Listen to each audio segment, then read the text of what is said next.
to play Villarreal in the States next season.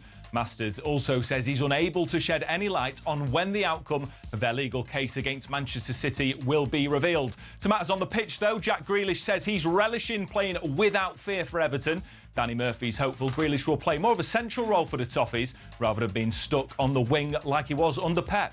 I think the problem is with Jack out wide is he's not super quick. And I think the wide players now need pace. Yeah. Because the fullbacks are getting quicker. You've got to be really dynamic. I think Pep's gone that way. He brought in Savinho and Doku, both flying machines. But Simon Jordan reckons Grealish has a hell of a lot to do to prove this upcoming season. I've never believed, and I will retain this belief, that Jack Grealish is anywhere near a £100 million footballer. That's a different argument. I think he's a good player, but I don't think he's anything but vaguely resembling what people think he is. I think he's a decent player. I don't think he's a brilliant player. I think he's a decent player, but that's my view. talkSPORT understands Liverpool are very close to a full agreement for Parma defender Giovanni Leone. The 18-year-old's move could be finalised in the next 24 hours for a fee around £30 million. Alex Crook broke the story. Very highly rated. I know someone actually who was on the hierarchy at Parma until fairly recently, and he said every big club in the Premier League is chasing this kid. I don't think he's necessarily a signing for the here and now, but more for the future. We don't know what's going to happen with Canate yet, because of course he's still in contract negotiations, and as it stands, he's a free agent at the end of the upcoming season. For all the latest breaking transfer news, head to the website at talksport.com. talkSPORT News. Volodymyr Zelensky's told Donald Trump Putin is bluffing during talks with European leaders, and 3 children have been charged with murdering a man on the Isle of Sheppey in Kent. talkSPORT weather with QuickFit. Buy 2 or more Bridgestone Turanza all-season 6 tyres and claim Bridgestone's massive 20,000 mileage guarantee. Visit quickfit.com and book today. Conditions apply. Very warm and sunny for most, with a risk of a few thunderstorms developing across the north-east and Scotland.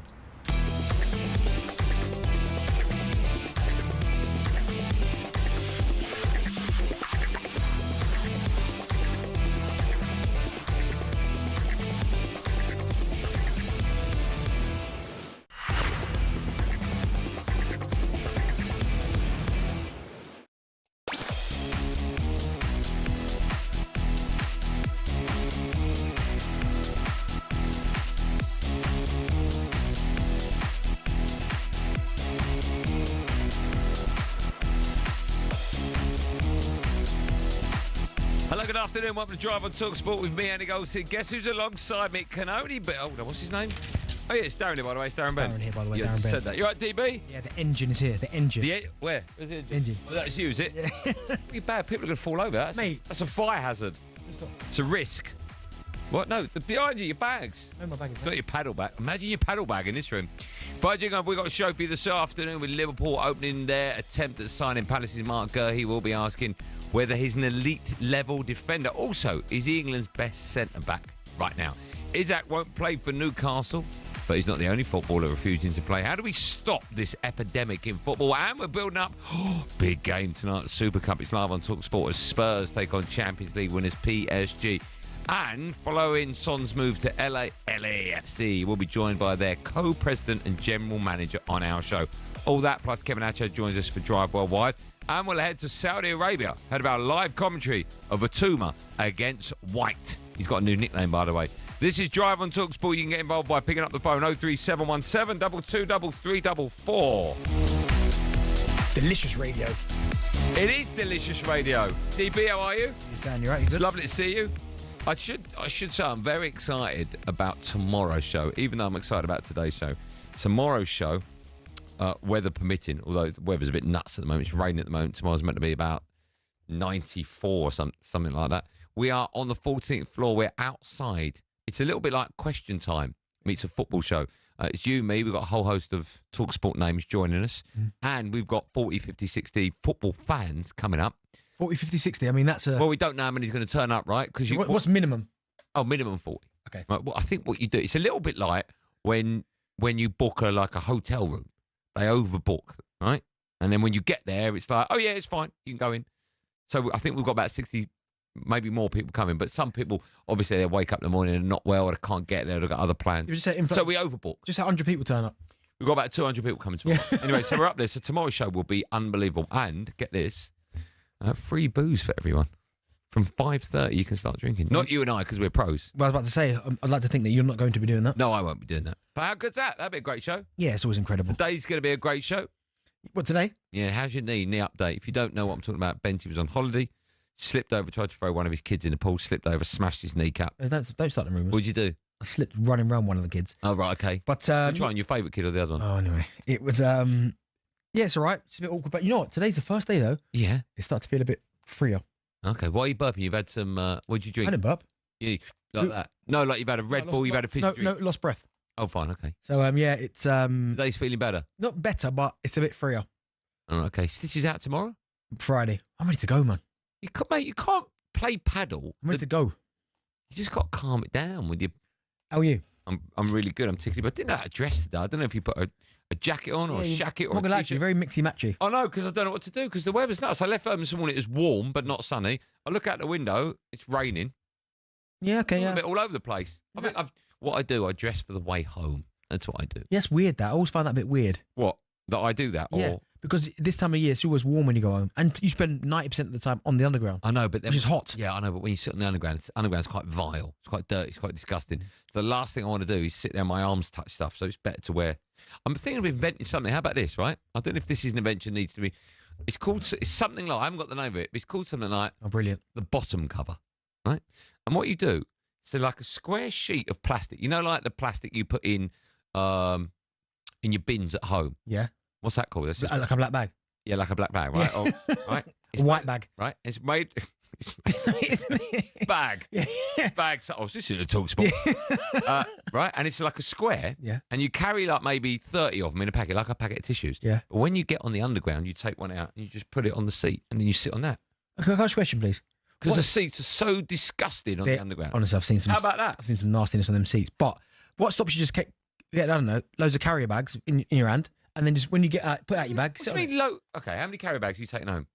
Well, I'll go... No, but it's all compact. Yeah, but like a bag of tissues. No, but you know a box of tissues. It's an amazing idea. When you go Sainsbury's or Tesco's, wherever you shop, yeah. Marks... No, Waitrose, mate. Okay, wherever you shop, right? You always keep the bags. I end up always buying fresh bags by accident. I don't. See, in my house... My wife does that. I've got about 1,000 bags. Right, 40 bags. Put them all in one bag, put it in your backpack. As you get out, sit on it. Okay, but that's not for everyone. Why is it not for everyone? Because you've got a backpack. The majority of people that like work in the city aren't taking backpacks with 40 plastic bags in. Okay, what, so you want something you can put in like a little inside of your jacket? A little thing of tissues like that. I think it's amazing. I bet that gets done now. No, I bet I lose out on millions. I'd rather the carrier bags. The bottom cover. I think that's an amazing idea. Why have you got the bottom cover? It covers your bottom.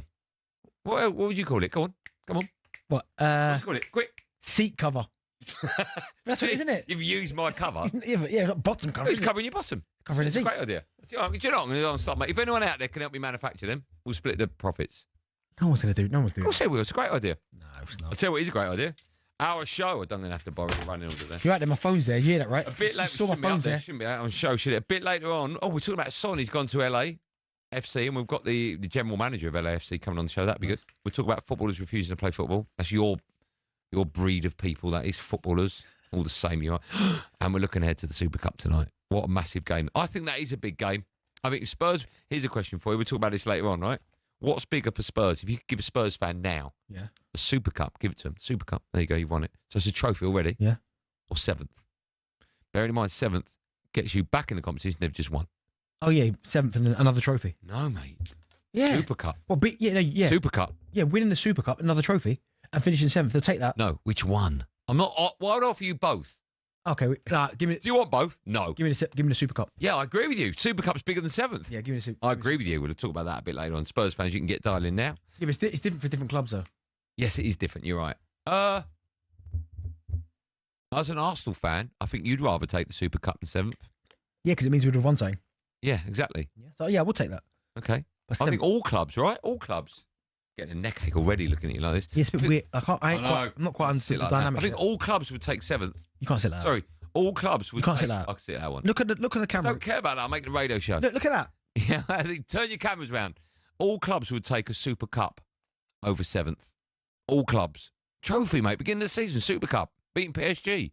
Huge. Yeah, I think. Yeah, maybe. Live on talkSPORT, by the way, tonight, that one. Right. Live on talkSPORT. We'll have team news for you as well in our show. If you want to be a part of it, you can. 0371 722 3344. We're going to start off with Liverpool. They're edging towards a move for Mark Guehi. But is the Palace man an elite level defender? Into the near post. It's headed in by Mark Guehi. And Crystal Palace lead. They want to be successful and planning for the future. They're going to need a bigger squad. But Gay is a top 4 player, yeah. You've got to make that decision whether you can afford to keep him for another year and then lose him on a free transfer or whatever, or take the money and reinvest it. Ball into the box from Kouyaté and turned in by Guehi at the near post, and Palace do have hope. Yeah, Liverpool have agreed personal terms with Palace defender Mark Guehi ahead of a potential move this summer. They're now negotiating with Palace over the price for a player whose contract expires in the summer. Reports suggest could be as much as £35 million. Former Palace owner Simon Jordan was alongside Jim White earlier. He said that the club will be forced to sell the defender this summer. You know, Parish has already said, hasn't he, in no uncertain terms, that he accepts the principle of a player isn't going to sign a contract, which is the player's right, and that he is now sitting and looking at a player that's going to go out the door in a year's time for free. So he takes the deal that's on the table. That's the best opportunity for Crystal Palace. And like we said yesterday, the alternative is you back yourself to say that by Guehi staying in the side, we've finished five places up the league. We get another 15 million quid. Yeah, it's worth me keeping him. Palace will sell him. Palace will sell him because there's 35 million. If they can get 35 million quid. I think it's a great deal, £35 million for someone like Mark Guehi. I think he's top draw. I've said it before. I think he's England's best defender. He's England's best, is he? I think so. Number one. Yeah, right. the pairing I'd have would be John Stones and him. I think John Stones is a wonderful footballer. We know how good he can be. But Guehi, I just think he's got everything. I thought he was our best player in the... Was it the Euros we got to? Yeah, I thought the Euros he was brilliant. Strong, powerful, could play with the ball. He looks like a real leader as well. Looks like a good... I don't know him personally, but he looks like a really good character as well. I think he's top draw. I genuinely do. And I'm shocked, to be fair, at that price. Like the amount of teams that are looking for centre-halves, your lot could do with him, centre-half. I think he's good enough to play for Manchester City. I know they've got Ruben Diaz and Stones, but he's good enough to mix it with them boys. Yeah. I think he's good enough to go to Liverpool are after him. He's good enough to play at Arsenal again. I would have Gabriel and Saliba as a pair ahead of him, but there's no reason why he couldn't mix it with them two as well. So yeah, I'm a big fan of his, and you getting him for £35 million. Oh my goodness! When you think about the going rate for some centre half recently, it's because he's got a year left, right? But I think that's irrelevant. You're paying £35 million, you're getting him. Yeah, but you know what? I always think when people say he's got a year left and do you know what I mean? His contract is £35 million, but at the end of the day, you are getting him now. I know, but the counter argument for that is if you wait 12 months, you get him for nothing. But, okay, but there's no guarantees you get him. No, and it's a long 12 months, right? A lot can happen in that time. And again, also as well, for someone like Mark Guehi, he's got a decision to make because, yeah, Crystal Palace, great football club. They're not Liverpool. Just won the FA Cup, won the Community Shield. It's one of them where, do you risk it? Like Liverpool go, listen, we're going to come and get you in a year's time. And then I don't think it would happen, and I hate it to happen, but either an injury happens or his form just goes, right? And Palace are struggling. And Liverpool are like, well, hold on, we can't sign you now. Look at the year you just had. So that opportunity might not be there. So I'm always in the camp. There's a right way to go about it, and I think he has gone the right way about it. If a club like Liverpool or these big boys are there and ready to go now, you have to take it. You have to make that jump. Yeah, I agree. I do think with Liverpool, it's really important that they get their squad right for the summer because for the new season, from the summer. Because we talk about Liverpool as a team, you look at all the signings they've made, they've been brilliant. But right, we all know how the horrific surrounding circumstances with regards to Diogo Jota. Yeah, of course. So they've lost a great player there. Darwin Núñez has gone to Al Hilal. Mm-hmm. You've got Luis Diaz has gone to Germany, to Munich. Yep. They've lost 3 players from their front 5, if you like. If you look defensively, they've got Virgil van Dijk, okay? And Konate, and that's it. Konate. They've got Kwanzaa. He's gone. No, sorry, He's gone Leverkusen. No, who's injury? Gomez, sorry, incredibly injury prone. Kwanzaa's gone. I know that Endo and Gravenberch can play that role, but I wouldn't put them there. No chance. You saw what happened last time they tried to do that. Yeah, it just doesn't work. They did that with Henderson, right? So I just think from Liverpool's perspective, their front 5 is completely depleted at the moment. They're selling a lot of players. Mm-hmm. Centre-half pairing is incredibly important to them. I think this is a must-buy for Liverpool. Yeah, I think they'll get it done. They have to get it done. Yeah, I've got no doubts they'll get it done because why would they not be able to get it done? He's going to go to Liverpool. Is he elite level? Yeah, he's top. I mean, we don't know if he's elite yet because he's not played at that level. I've seen him play for England, and he's been incredible.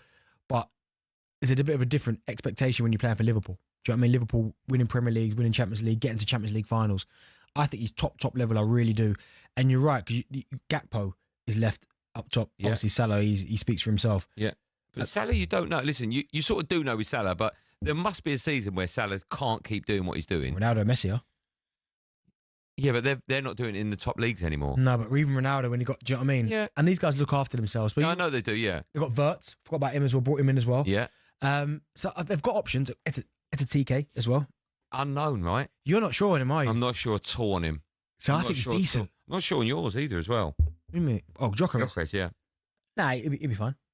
Yeah. Let me guess though. Sure on Sesko, ain't you? Yeah, without a doubt. Yeah. His goals, by the way. You see some of Gyökeres?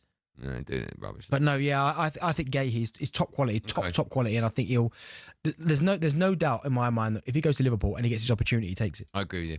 We're going to start off with Mark Gurhey. Is he an elite level defender? Also, Liverpool fans, I'm sure you're over the moon with the prospect of your side buying what is, in Bent's mind, the best England centre half at the moment for just £35 million. And Palace fans, how are you feeling? It looks like another player could be leaving your squad. Lots to talk about. One number to dial. Pick up the phone. You could be next live on Drive on talkSPORT 03717 22 3344.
tune.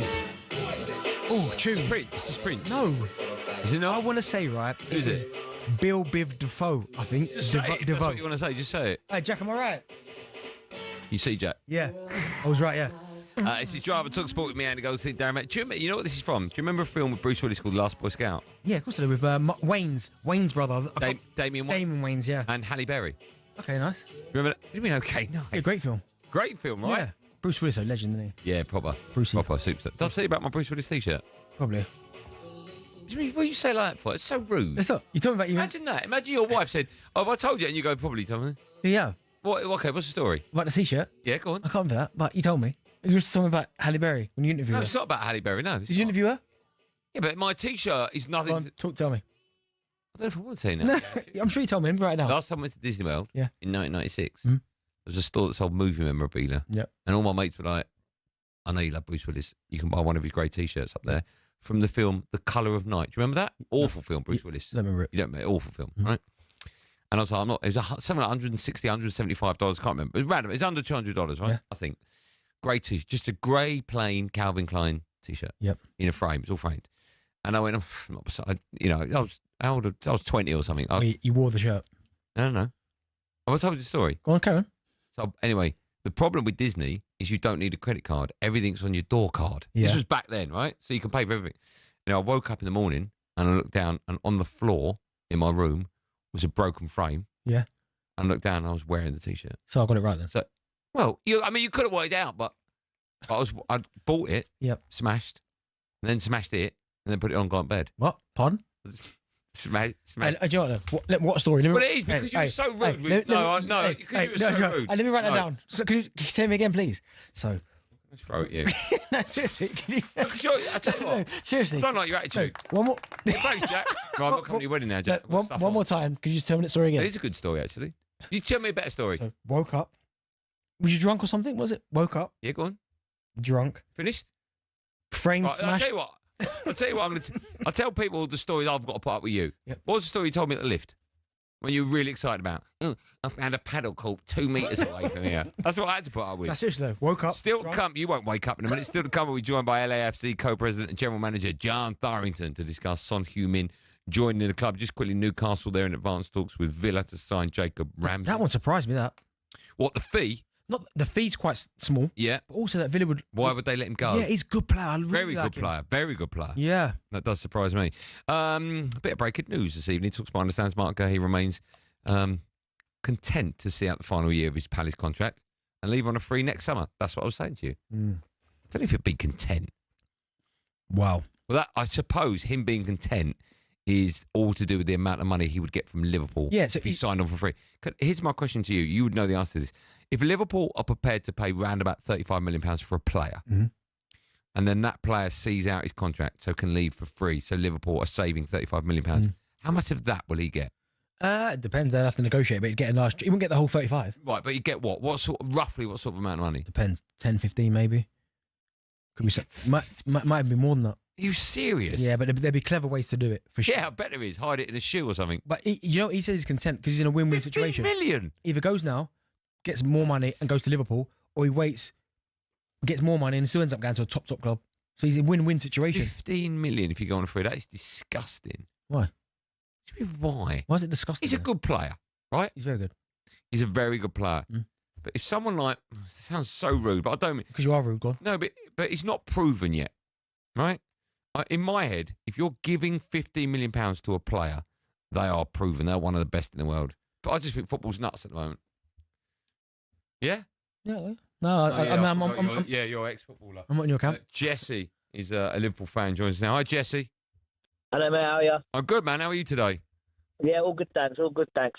Just with the Mark Gahey one, I just find it strange how teams are sleeping on this. I honestly think, and I think Darren's going to back me up on this, that he is elite. He's top draw.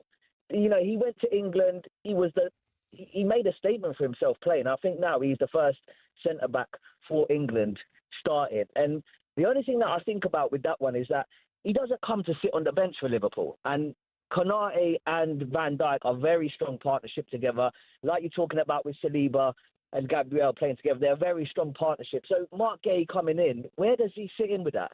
Do you know what? They might be getting him as well because you've got the whole contract situation with Konate, so you're going to have to address that again at the end of the season regardless. But I just think getting him in the door now, he's going to get minutes. It's not about him necessarily starting every week, but he will get his game time. They're in the Champions League, the Premier League. These teams are in these competitions. They go deep into these competitions. You can't go into the season having two centre-halves, Van Dijk and Konate, and then one that's okay. No, you need three top-level centre-halves, and if they get him, there's the third. Let me just look at my producer.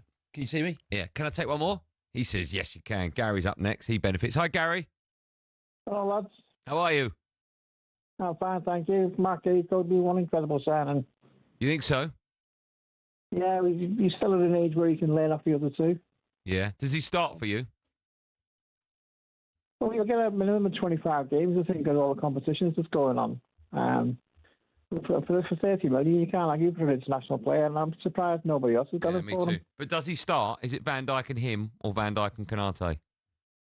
Well, being a left-sided player, the guy he is, he's going to have to play on the right, which is going to be a bit strange for him at first, but I think he'll adapt quite easily. But if you learn up Van Dijk as well, Van Dijk's probably the best centre-back that's been in the world. But my question is, does he start? I think so, yeah. You think he does? Okay. He's 1 year younger. He's 1 year younger than Konate as well. I never ever understand what difference it makes if you're a left-footed, right-sided centre-half. Left-footed, right side. Well, no, I get it. I get it if you're a left-footed left-back. I like left back. I like balance. I really can't understand. It makes no difference to me. No, I like balance. So You're in the middle of the fit. It's like saying having a left and right-footed midfield pairing. It would make no difference where you play. It does. But I like balance. It does. So if you've got a left back and a left-sided centre half, like left-footed, then when they receive the ball from the right side, they can open their body out and make the pitch bigger. But if you're hold on, what for a pass? For a pass, right. To build up from the back. I understand what you're saying, but if you're telling me that that's stronger than a left footer playing on the right and having to use his right foot to make a standard pass, yeah, I can't believe that. Well, no, that's like anything though. No, it's not. If you're talking about a left footer having to pump a ball 60 yards with his right foot, I get that. Yeah, but sometimes they have to. You open the body out, and it's how quick you can get the ball out. Move a ball on your right foot in a millisecond. Listen, in football, so he's getting paid £15 million in his bank account, and he's got to make sure he's on the right side. Listen to me. Honestly, millimetres make all the difference. Balance. You've said that before. Balance. Still to come, we'll be joined by LAFC co-president, general manager John Thorrington to discuss Son Heung-min joining the club. First, it's time for no googling. We're talking about Mark Gurley. We want to know who is the mark with the most assists in Premier League history. What assists? That one? Mark. I didn't like the question. What mark has the most assists in Premier League history? Okay. I think you'll be stunned with the answer. I reckon I could give you 10 marks. You wouldn't get it. All right. Give me. The answer's coming up on your marks. Get set after this.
Corinthian Casuals are a team in the Combined Counties League Premier Division South. Despite that, they're one of the most important clubs in world football. Here's why.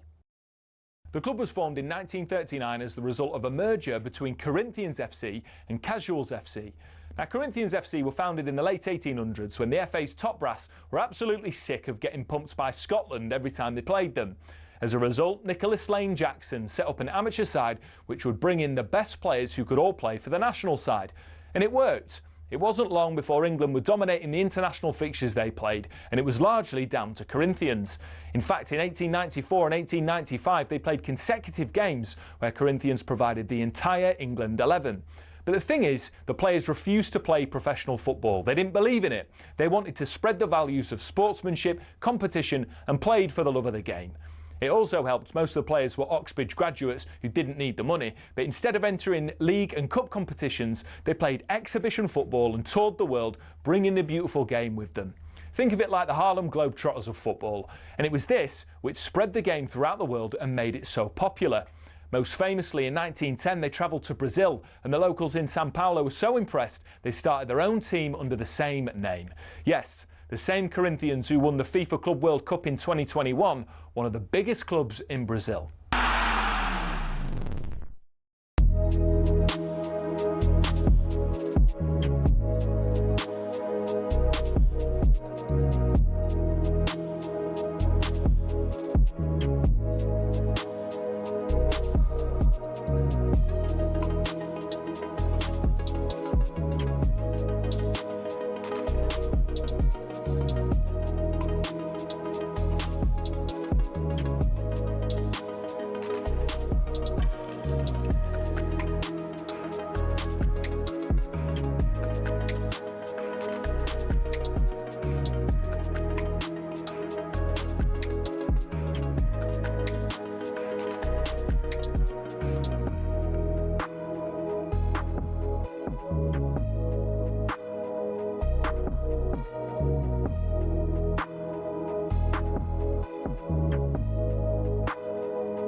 talkSPORT, me, Andy Goldstein Darren Bent alongside. Before the break, ask a question.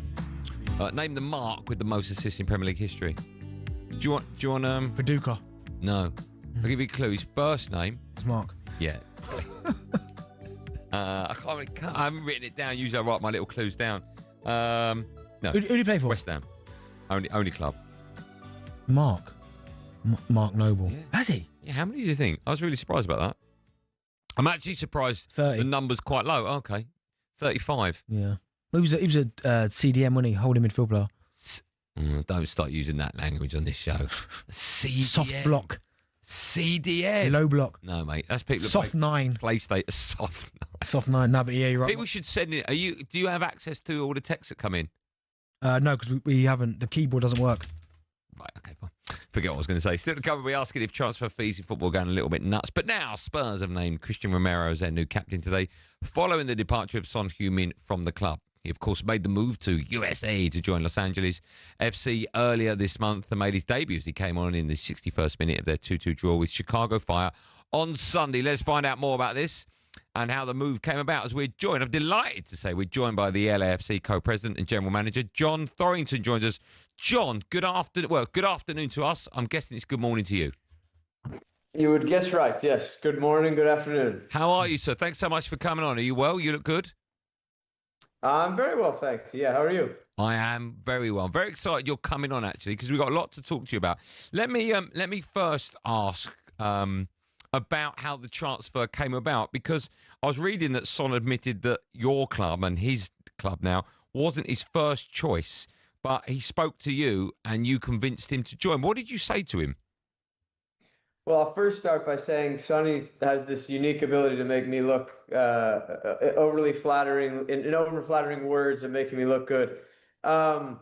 Honestly, I think that his comment, I think, is easy to misinterpret. And I think it got some attention. The way I understand that, and now get, is that I think for Sonny, MLS was not on his radar, and I think what it took was a conversation that we had where it was just an open and genuine conversation that I'd asked for, just a chance to present what our club is, what this league is, what this city is, and hear more from him about what he was looking to do next.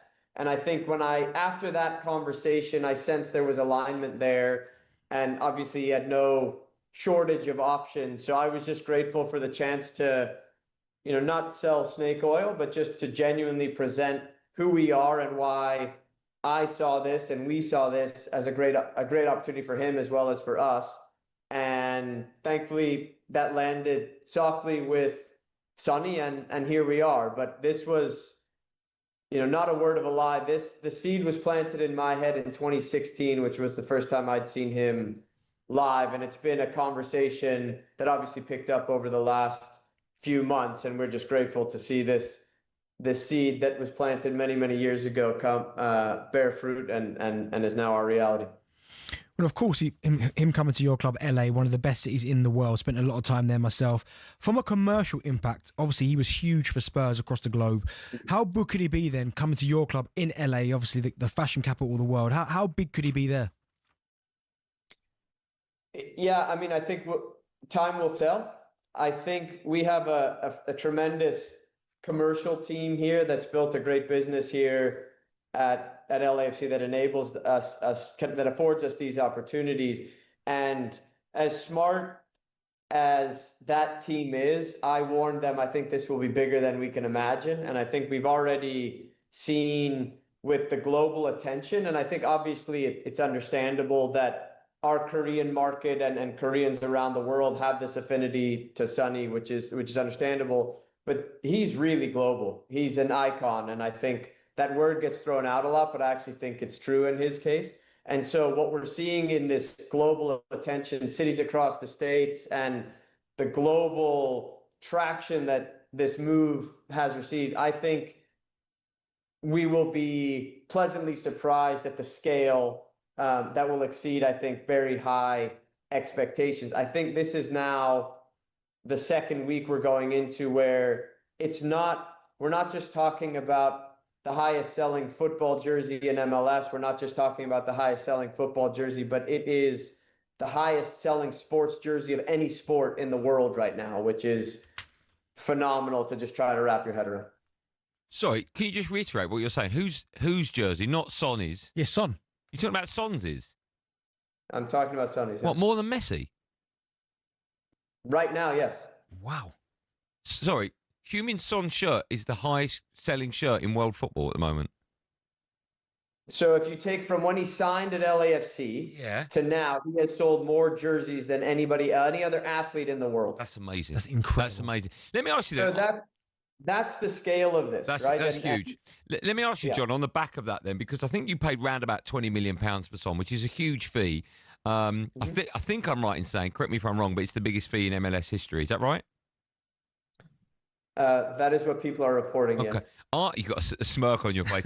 let me ask: are you finding now with the introduction of Saudi football, there was a time where when big football stars from European football were getting towards the end of their career, because the Premier League and the top 5 leagues in Europe is so brutal, when they're coming towards the end of their career and they're looking for a big money move in the sun, it was always going to be MLS. It was always MLS football. And of course, we've seen still big names, Messi being one of them, go over to play football over in America. Are you finding it more difficult now to compete because Saudi have thrown their hat into the ring? And also, do you think we're going to see more big money transfers for other players that have played football in Europe's top 5 leagues?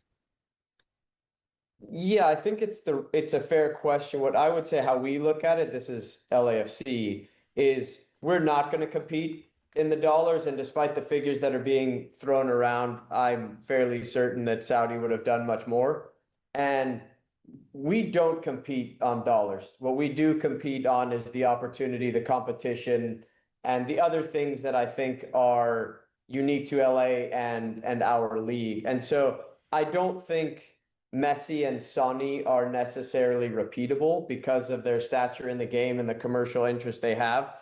And I do want to reiterate that obviously that is not lost on us, and that is part of why we are able to spend the dollars that we've spent. But the wisdom of this move will not be measured by commercial success. It will be measured by trophies and on-field success. And that's what we're really excited about. Is obviously it is there are two sides to it, but that's what we're really focused on and excited about. And I think what this move shows is that these things that we do provide that are of value to players like Sonny, with no shortage of options to choose LAFC, is a statement as to what we have built.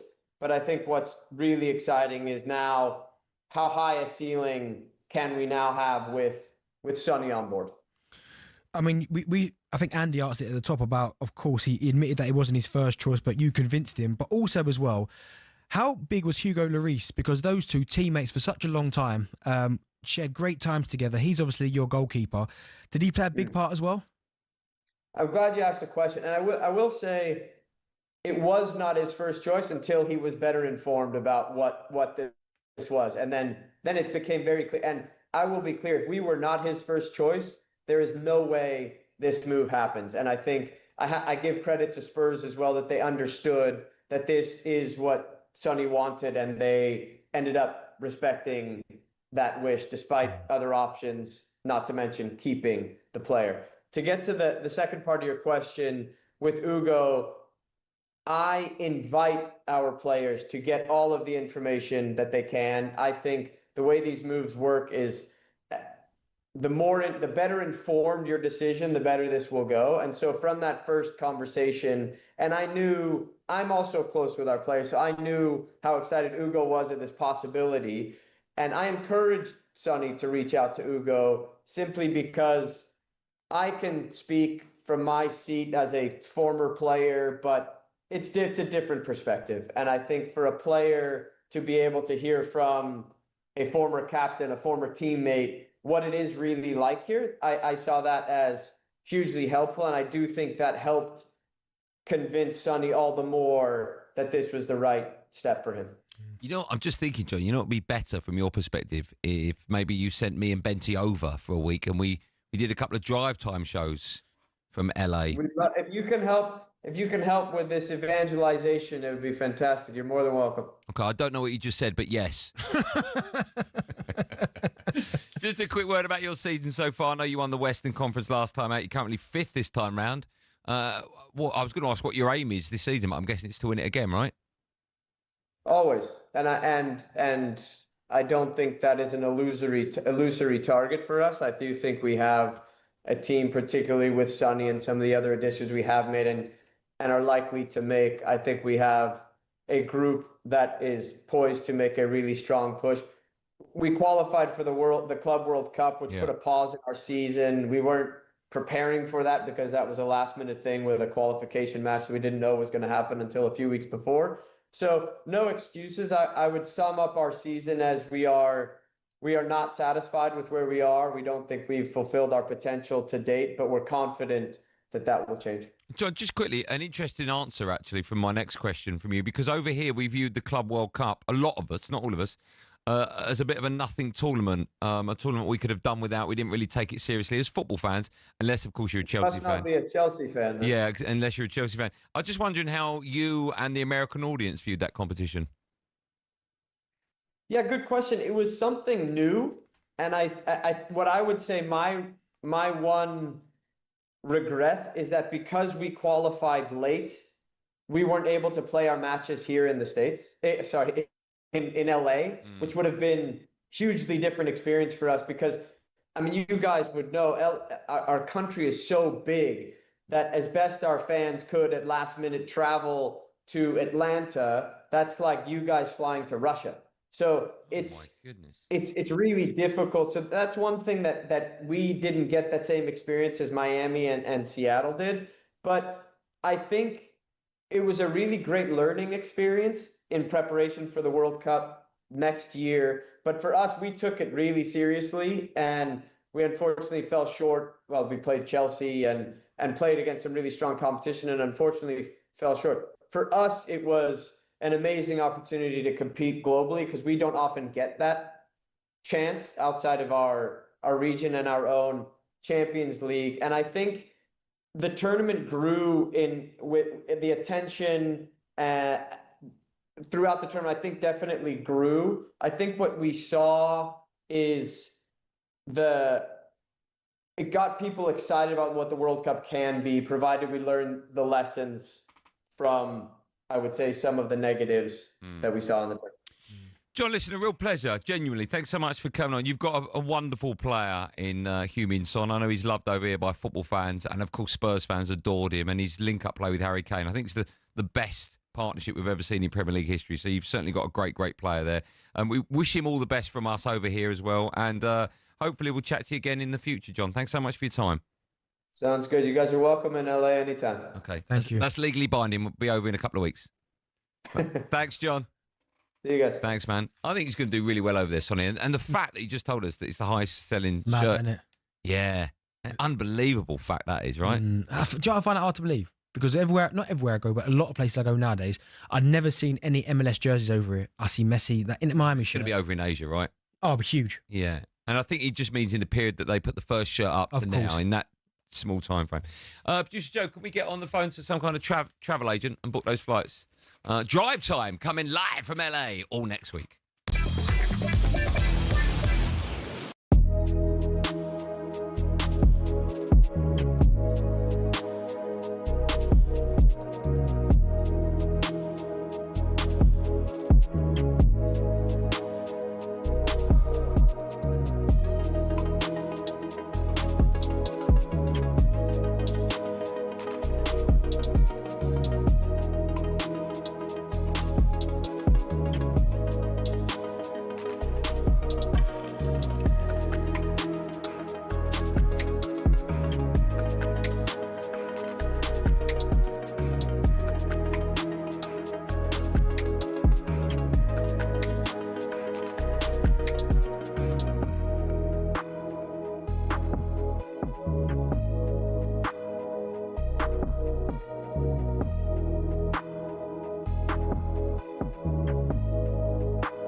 Driver talkSPORT, me, Andy Goldstein Bent is here, everyone. Still to come, we'll be joined by European football expert Kevin Atchard for a bit of Drive Worldwide. I love the fat football's back. Just quickly, Gianluigi Donnarumma has confirmed he's leaving PSG this summer. Man City now preparing a bid for the keeper. Oh, I thought Chelsea would go for him as well. Please, Man United, please, if you listen. I'll take everything back, Sir Jim. Yeah, but he wants Champions League football. Please go and get Donnarumma, please. Former Everton striker Dominic Calvert-Lewin is set to sign for Leeds on a freebie. What do you make of that? Yep, good signing. They need a striker. Oh, Leeds. Convincing, are you? I've never been convinced. All right, okay. But if he can stay fit, he's a right handful. But stay fit, I agree with you. Time now for this. Paddy Power on talkSPORT. With Paddy's Super Sub, your new bet rolls over to the new player coming on. T's and C's and exclusions apply. 18 plus, begambleaware.org. Yeah, time now for today's bet with our friends at Paddy Power. Let's welcome a newbie to the show, so let's not beat him up at Nicky's lunch money as we say hello to Ben Still. Hello, Ben Still. Hello, how you doing, mate? I'm good, very well. How are you today? I'm good. I'm sorry, I don't have as good a stat as Son being the greatest shirt-selling player in the world at the moment, but I'll look to follow John as well as I can. To be fair, you've got to bring something. Got to bring something to the table. Yeah, what have you got? What have you got that will make us say to our producer, get him back? He was good. Oh, okay. Well, better stat than that. Okay. Well, to be honest, I was mainly listening to the start of the show here. Yeah. I'm not 100% sure I agree with taking the Super Cup over finishing 7th. I like that. A little bit controversial. I like that. If you're a Spurs fan, no, like, surely the thing to win was last summer. The Super Cup's kind of just a European Community Shield, isn't it? If you say they're going to finish outside lower than 7th, so what? They win the Super Cup and finish 17th. Who's your team, again. Ben? I support Arsenal, but that's Ben, Ben, you can come back Ben, anytime you want. Ben, 2 appearances on Drive today. Your first and your last. Right. Hey, look, that's all good. Well, your team are involved in what we're looking forward to Sunday. A massive game of football in the Premier League. Man United will smash Arsenal at Old Trafford. Can you remind us, because it's been a season now or a summer break, how the bet builder works, please? So we've got 5 picks here. We've got 2 from yourselves, 1 from the producer, 1 from me, and then the people's pick, which is kind of the most popular pick on site at the moment. We'll have a bet builder put together for that, and then Paddy Power will put £10 on that. All winnings go to the Attitude Foundation. Okay, brilliant. It's a 5-leg bet builder. These are our picks. Now, I should say that when the text was sent this morning, I was still asleep. So that means Bentley got in first, and you can guess what he's gone for. So I sadly couldn't pick a winner. So I've gone for Sesko, or everyone's calling him Shesko, to score in the game. Yeah, you have. Yeah, he's sitting at 11-5. It's a massive one for the narrative, really, isn't it? He got linked with Arsenal for most of the summer, and then they pivoted and signed Gyökeres instead. United have spent over 200 million on that new front 3 with Cunha and Mbuemo. So I guess Amar will be looking for some early returns on that investment, I guess, won't he? Okay, Bentley, you're up with surprise. Well, Ben, obviously me and you're probably in the same camp. So I've gone for Arsenal to win, please. Yeah, that's Singer evens. That's a very popular pick as well. Actually, it's Arsenal have won 4 of the last 5 league games against United. Obviously, drew last time at Old Trafford, kind of as part of a poor end to the season for them. So yeah, I think evens is a pretty good shot there. Can I ask if they're evens? Are United odds on? They are not. No. What are United? Let me just get that up for you. 2 seconds. Sorry, I'll put you on the spot. I'm just curious. You have, yeah, but that's all good. We'll find that. They are 11-2 at the moment. What? United are 5.5-1 at home. That.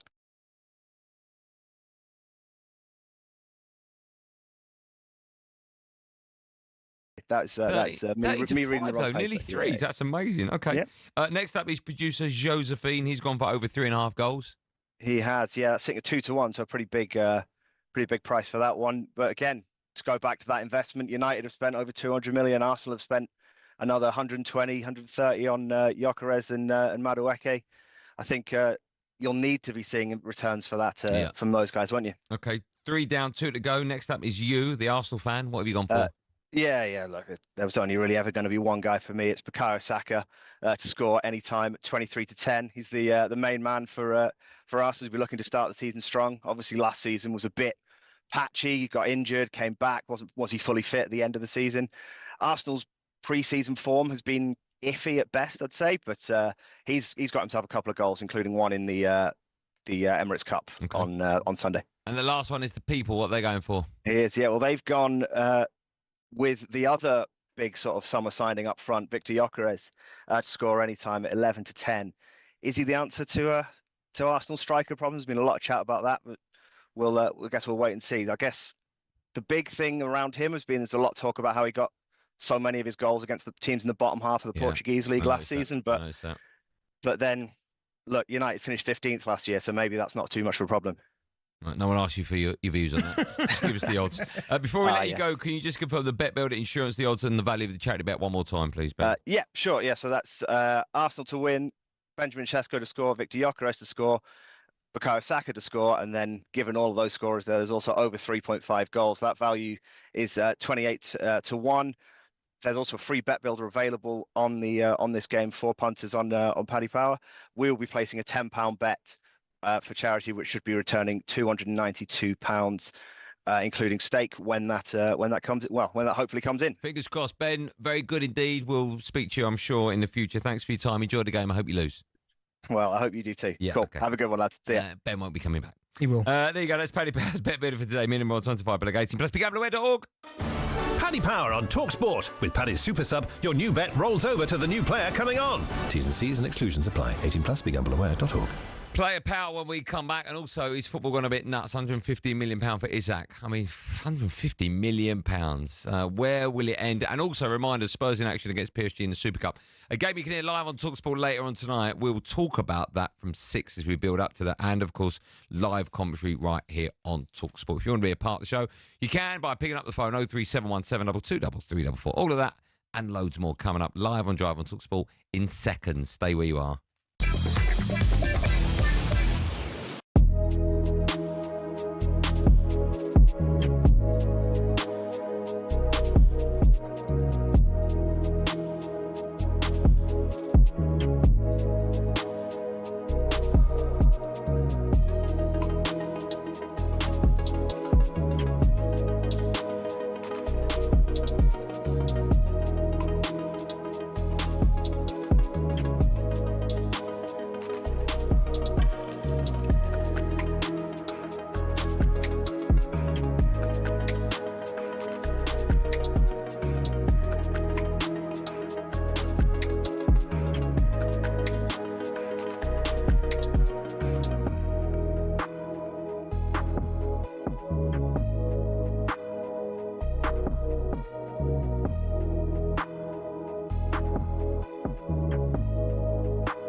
There's a lot of talk about the independent football regulator. Some people love the sound of it, others don't.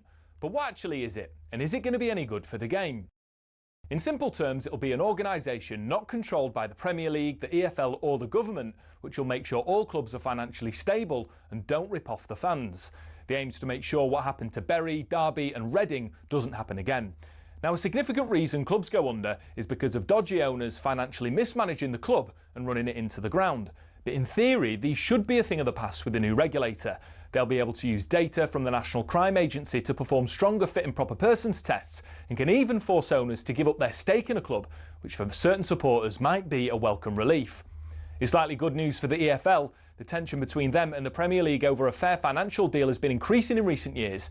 As it stands, talks have broken down. The The Premier League backed out of recent negotiations, but the regulator will have the power to force through a deal, meaning more money for clubs lower down the pyramid. Now, this might sound simple, but in reality there's concerns this will open a legal can of worms, which could result in messy court cases involving the Premier League and the regulator. Parachute payments will be brought under the control of the regulator too. If they reduce them, it could mean a wider variety of clubs securing promotion to the top flight, but critics reckon it'll just mean the gap between the Premier League and EFL actually widens, as promoted clubs won't get as much money, which should normally be used to buy better players so they can compete. And current Premier League clubs have said if there were no parachute payments, they'd actually invest less, which would harm the quality of the top flight. And if clubs don't invest, then you'll get exactly what the EFL don't want, which is the same 3 clubs going down every year. And remember when Cardiff's owners changed the club's colours and badge? Well, in future, fans will have to approve any major changes to their club's heritage. Now, that might all sound great, but do we really need it? Some say the downfall of Reading and Bury is an exception, not the rule. So as a whole, the most successful footballing pyramid in world football doesn't need regulation. They say it scares investors who can help grow the game. If those investors go elsewhere, well, the Premier League may no longer be the destination for the best players in the world. And others, well, they just don't trust politicians to appoint truly independent people to regulate our game.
Welcome back to our number 2 Drive and talkSPORT with me, Andy Goldstein. DB, the sneaker freak, Darren Bent here. Powerhouse. Pow. He just plays random stuff. Yeah. Joe, do you know what one I ain't heard for a little while? The Ripley one, Ripley. Well, he's not even listening to you, Jack. Still to come, we're building up to tonight's UEFA Super Cup. It's live right here on talkSPORT. Just one word, who's going to win that? PSG. That was 3. But now, how do we stop players like Benty going on strike? Down to Isak, buries a second goal. It's another goal for Newcastle United. It's converted from 10 yards out by Alexander Isak. He won't play for them again, even if they don't sanction a move away from Liverpool in this transfer window. His conduct has been disgusting. The whole situation could have been handled better. And that shouldn't be something that should be allowed, because a contract has to mean something. Isak is a brilliant player and he's done amazing things for us. He wants to go. Liverpool fans, you can have him. We don't want him anymore. Yeah, the Isak saga continues as reports suggest that he considers his Newcastle career over, no matter whether or not he gets his move to Liverpool. The striker isn't training with teammates, and yesterday it emerged that he has even moved out of his house in an attempt to force the move through. Although I did read that that had absolutely nothing to do with the move. His contract. Just moving house. Well, he was renting the house for X amount of time, and that length of time ended. So he had to move out the house. Whether or not it's true or not, I don't know, but that's what I read. Liverpool have had one bid rejected already. Newcastle not ready to accept anything under £150 million. Madness. Former Premier League midfielder, the wonderful Danny Murphy, was with White and Jordan earlier on today. He said Isak's teammates will welcome him back to the side if he doesn't get his move. Ideally, you wouldn't want that to happen. The problem you've got, if Isak then reintegrates, you've got this mountain, which is the fans, to get back on side. The reality is it's World Cup year. Well, what about he's not going to spend a season. If the deadline goes and he doesn't move, he's going to play. What's it? You ready, Jack? What's it like? You must have been at a club when a player's been in the news. Yep. People can see you for forcing a move through and it doesn't happen. Can you remember one where you're at a club? I've never been at a club where someone's tried to force a move and it's not happened. I've been at clubs, and Spurs is one I can remember where that the player, it looks like it's not going to happen. At the last minute, it happens. Like for me, the Berbatov one was the one, wasn't it? Because remember, he played a You were there. What when you went to Man United? Right. And then he'd been in the squad with us as well. He'd travelled to Middlesbrough, we played. I don't know how many games we had before he then left, but he was there and you could just quite clearly see that he was like, he in his face, he looked like it weren't going to happen. Because he wasn't the most vocal, we didn't know what was going on. But obviously there was always that picture in there, that image of him walking, is it the side of Old Trafford in the glass? Through the windows, yeah. And he didn't even have permission. That's what do you mean didn't have permission? That's the story. That hadn't been agreed yet when he was walking through Old Trafford waving. I remember that. Right? I remember that. That's insane. Yeah, so that's probably the one I can remember where he was desperate for a move. And eventually he got it, but never to just go on strike and then go like completely. What would you do? To what? In that position? Send a tweet. No, I know you did that. But what would you do? Exactly the same as Isaac. You're at Newcastle. Yeah. And we're good. A massive. Let's just say, right, that Arsenal come in for you. The reason I say Arsenal because they're your club. Yeah. So you really want to move. Yeah. And you're at Newcastle. What do you do? Well, I wouldn't have done what he done, first and foremost, because in the back of my mind, I'm always thinking, what if?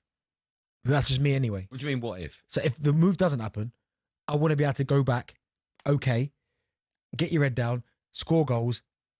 Like, you might have more options. Like, I might have Arsenal now. If I go back and score another 20, 25 goals, I might have Barca, Real Madrid, and they're all still going to be there. You're going to get big clubs everywhere. So I look at some of the top players that have had 1 year left on their contract and haven't got the move, and then have put in performances the last year where you go, oh my goodness. Obviously, I think Cristiano's one, where he was brilliant.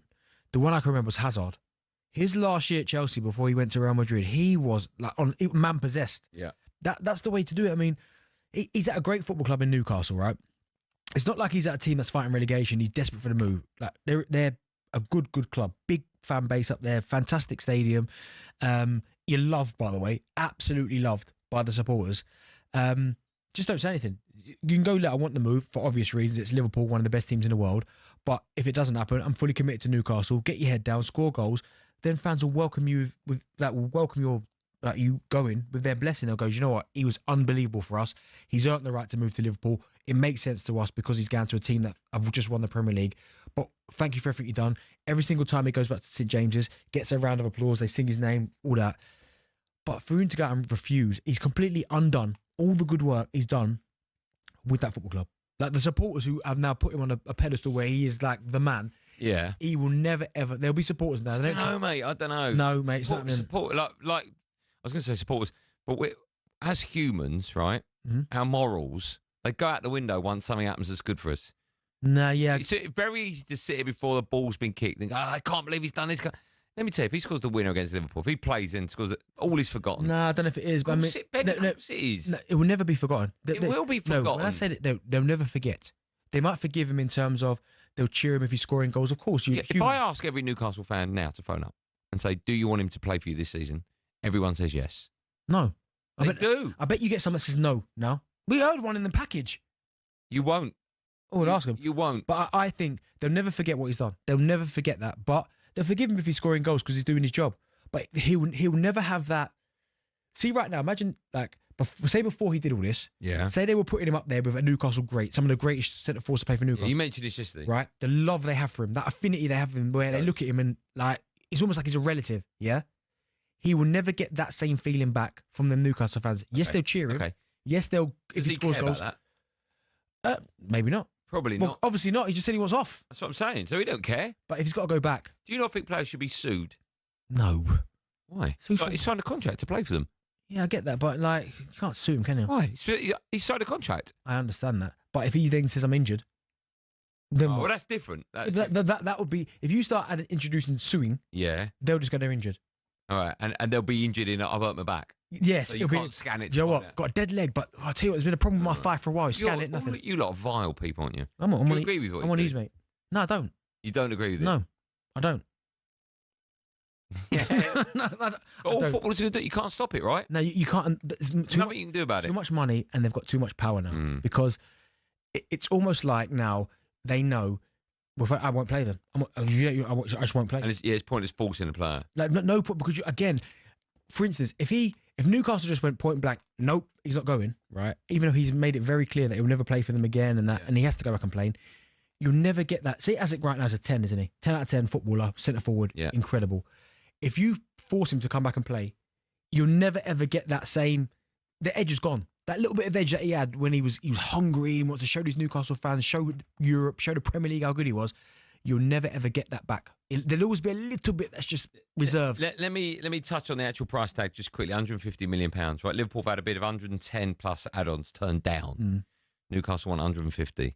Brighton are talking about £100 million for Belieber. Yeah, it's got 150. It's fair. It's reasonable. Is that not nuts? No, we don't even talk about the money as if it's real money. It's literally like a token. Well, do you know what's mad? Isn't it? £50 million, you go, he ain't very good then. Didn't you? Yeah. Well, look at Mark Gurhey. £35 million, and we're going, that's a bargain. Yeah. That's a steal. £35 million. 50 million in his back pocket, honestly. 150 million. Right, so the record's name on 198. Yeah. You've got Dembele's about 149, I think. Yeah, Coutinho's up in there. 145, yeah. I mean, are we losing the plot a bit? Will it ever end? Are we going to see a £250 million? Oh, no, it's not going to stop. Until it pops, it's never... I don't think it will pop, though, will it? But do you know what's crazy? Is that, you're right, Belieber, Caicedo, Enzo Fernandez, 100 million, right? Yeah. And when you look at what he's done, 150, you go, well, that's reasonable. That's correct. In the market, yeah. In the market, you go... I think what will happen, right? If I'm going to put it out there to you lot. 03717223344. Here's what will happen, right? People of a certain age, and I would guess, what are you, 40? 1, yeah. 41, right? What are you? A bit older. I would say people 45 and up would say it's insane. Do you think it's insane? Of course. Right, okay. So I reckon an hour, I'll put us together. Yeah. We're running a marathon. We tick the same box, 40 and above. No, right? we don't. Yeah, we do. No. You've never... No. I've run two. You haven't won any. I'm like 38 to 45. No, you're not. That box has gone now. They don't do that. No, they do. The boxes are 0 to 9. We're in the same box. 38 to 45. No, I'm in that. Are you in that? Numbers. Okay, but are you in that box? No, we're 40 plus. Are you in that box? You're not in that box. Yeah. What, 38 to 45? 40 plus is the box. Are you in marathon. I'll get a marathon application sheet up. Okay. Right. No, don't do it now. Right, I think people about don't do it now. I think people of our age, roughly, Stop right? saying that. Within 15 years of each other. There's no owl.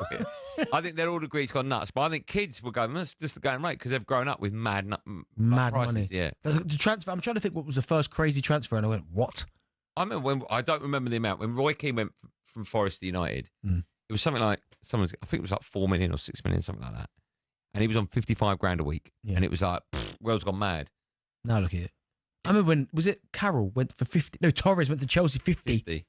Yeah, Andy Carroll went for 35. Yeah, it was just all of a sudden. But now it was him and Stuart Downing was that day, wasn't it? Was it? But all I know is now it's crazy. I mean, but again, because everything's relevant and you have to move with the times, 150 million 5 years ago. Are you crazy? Okay, is he worth it? Yeah, he's now compared to. You just said Belieber's 100. No, I said that's what they want for Belieber. Yeah, no. If he's at 100, he's 150. Is Belieber 100? No. He's not, is he? No, of course he's not. It's insane, isn't it? Keep your calls coming in, 03717223344. We'll talk about player power. We'll talk about has the world gone mad with these price tags. 150 for Isaac, 100 million for Belieber. And Benty is furiously checking application sheets for the marathon. We are in the...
This is Drive and talkSPORT with me, Andy Goldstein Darren Bent. By the way, Jack will be sacked in about 10 minutes. I'm pressing the button early. Do you know what? You're a bit of a you're a weird one.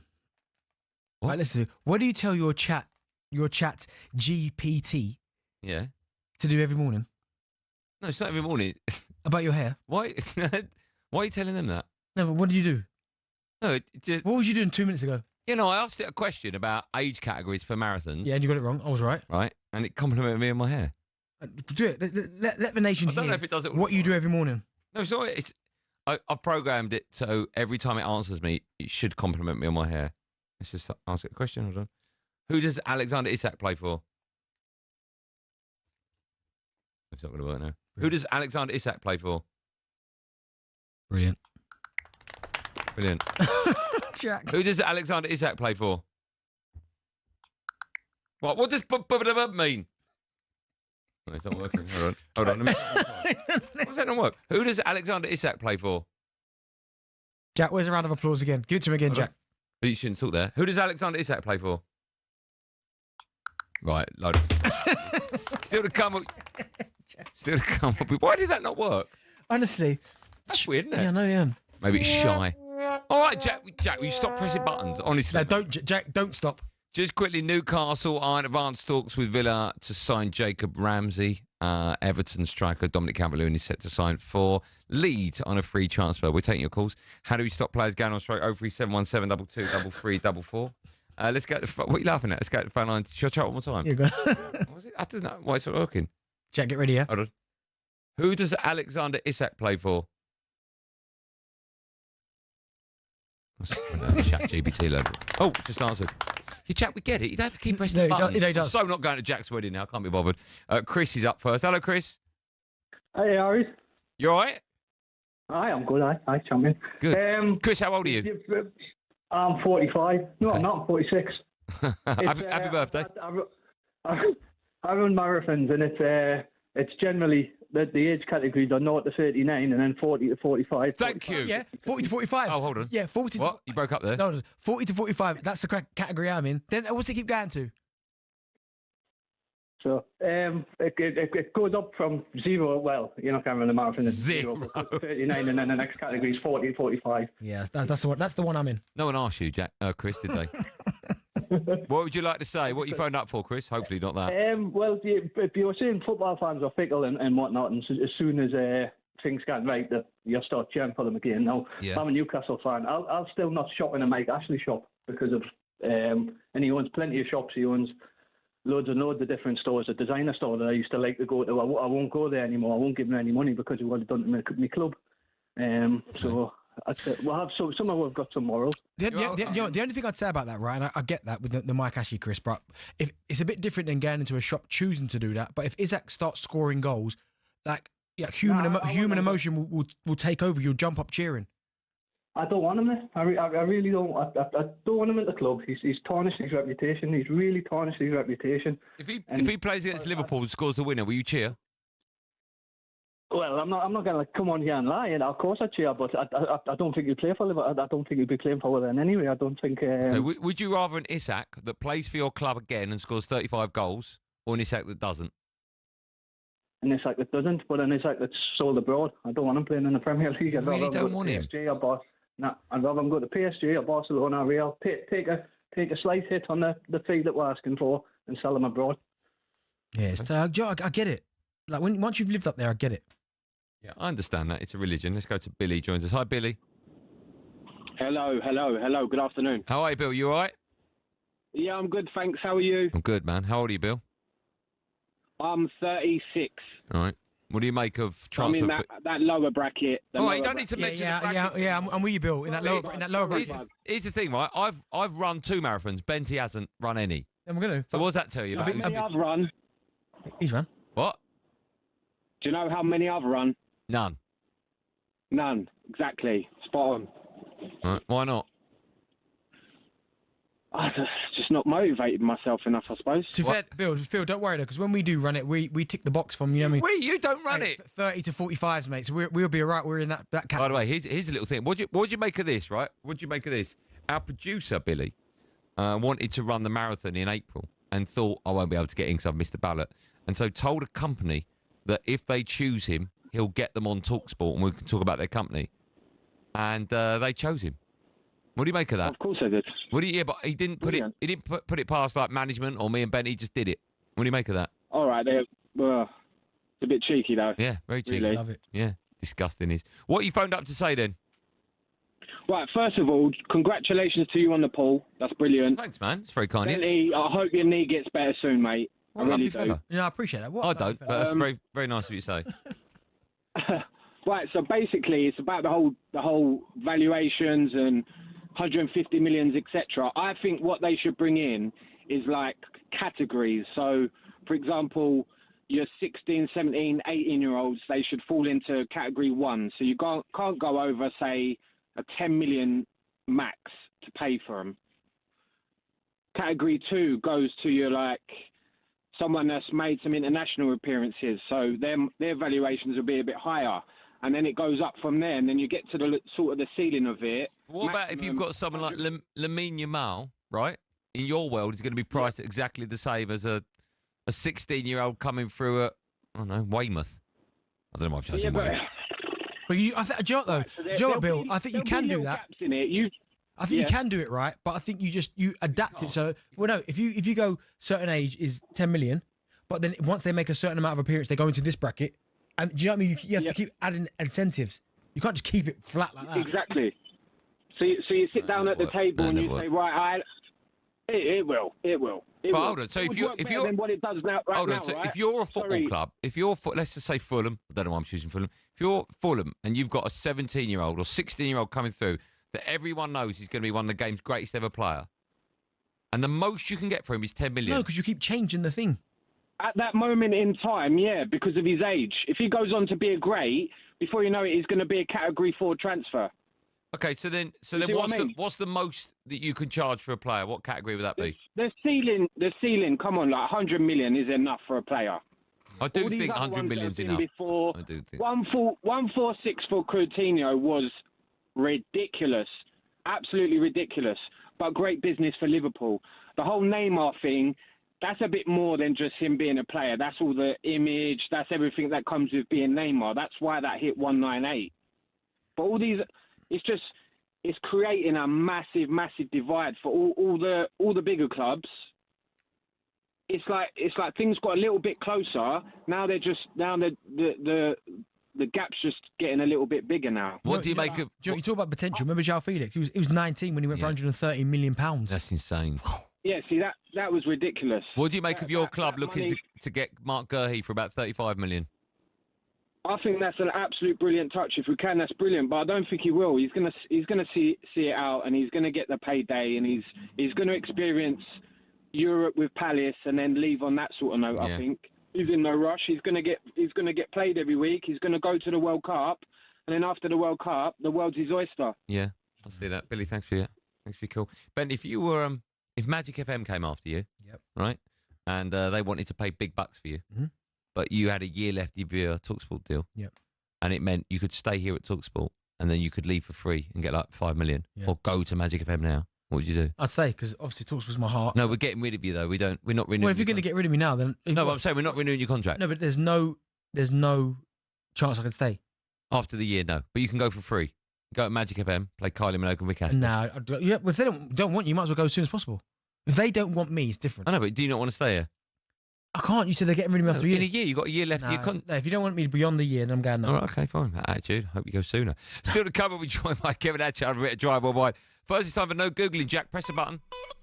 Today is Premier League all-time record goal scorer Alan Shearer's birthday. How old is Alan Shearer? Have a guess. Go on. 52. 56. Wow. Yeah. We want to know Who did he score the final one of those 260 Premier League goals against? Okay, the answer to that and more coming up live on Java talkSPORT after this.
Corinthian Casuals are a team in the Combined Counties League Premier Division South. Despite that, they're one of the most important clubs in world football. Here's why.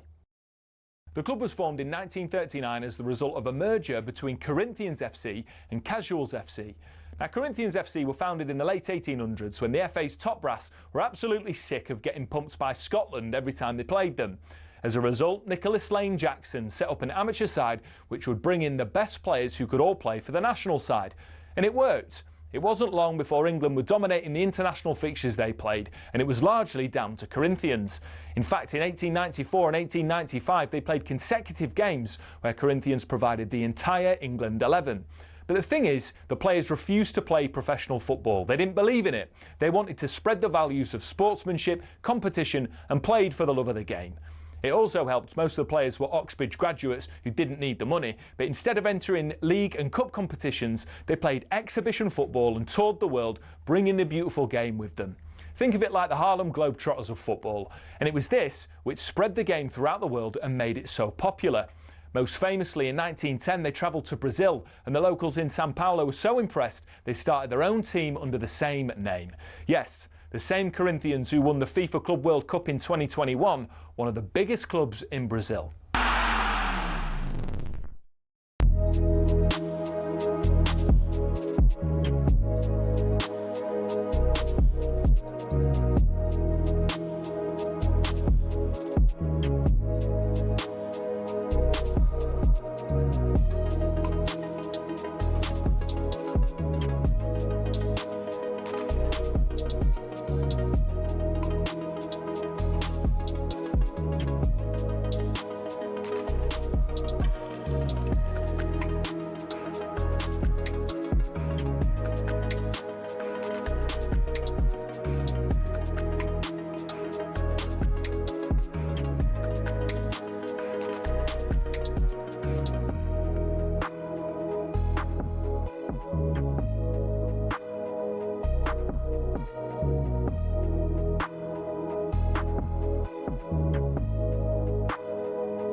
on talkSPORT. Me, Andy Goldstein Darren Bent alongside. We'll try it again.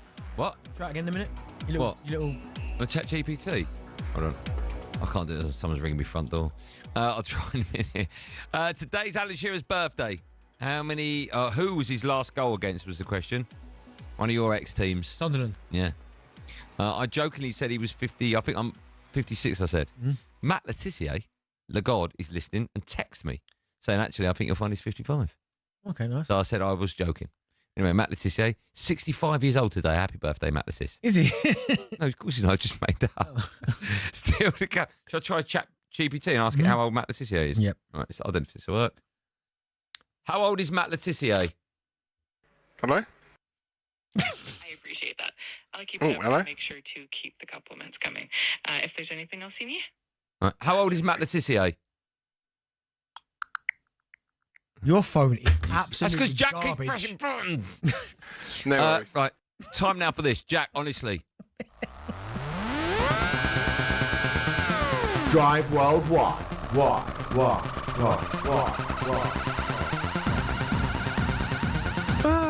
Go on, Jackie boy. Drive Worldwide, where we take a look at some of the biggest talking points from them across the world of football. Join us now as our European football expert, who's 75 today. Kevin Atcho joins us. Hello, Kev. How are we, chaps? You well? Yeah. Oh, Kev, that was very low energy. Yeah, it was. You were Very low 100% energy. It's right. because he's just said I was 75. That's why. I was trying to be in keeping with that kind of age. But you look 75. Yes, well, that's true. I have had my hair cut today, so I do Which look one? a bit older. Which one? We can see you now. Very good. Very good. Very good. Let's start again because You're on fire today, aren't you? we look forward to your catchphrase, and I agree with Bentley. It wasn't as big as it should be. So Okay, let's give it another go. Time now for Drive Worldwide, where we take a look at... Join us now is Kevin Atchard. Hi, Kevin. How are we, chaps? We well? There you go. Much better. There you go. I love that. Happy birthday, 75 today, by the way. Thank you. Right, Thank you. where are you? In a soundproof room? Where? You've been captured? Yes. Where are you? No, yeah, I'm being treated very well. No, this is my new studio. Yes, What, I've at moved home? house. Oh, yeah. Yes, this is at home. So I've been sticking the soundproofing up, getting rid of the echo, etc., etc. Oh, I bet the taxman knows about that room, doesn't he? Hey? Sounding all right. Well, yeah. It's all deductible. It's all deductible. Not for some of us. Right, let's start with talkSPORT's live commentary of the Super Cup between PSG and Spurs tonight, 8 p.m. Now, listen, we saw what Chelsea did to PSG recently. I mean, that first half was ridiculous. Will that give Spurs hope that they could do something similar tonight, do you think? I think it would give them some hope, but I do think that Chelsea played very well. Don't get me wrong. They played exceptionally in that final and they caught PSG cold. And I think teams have shown that you can disrupt PSG. Villa, I thought, showed that for a big chunk of that game at Villa Park. You know, Liverpool pushed them all the way and eventually only lost on penalties. There's a lot of people think that Liverpool were very close to knocking them out in that second leg at Anfield. But they are generally an exceptional team. They are European champions for a reason. They demolished Real Madrid in the semi-finals of that Club World Cup. They had an off day and Chelsea were excellent. So, you know, sometimes finals can go that way.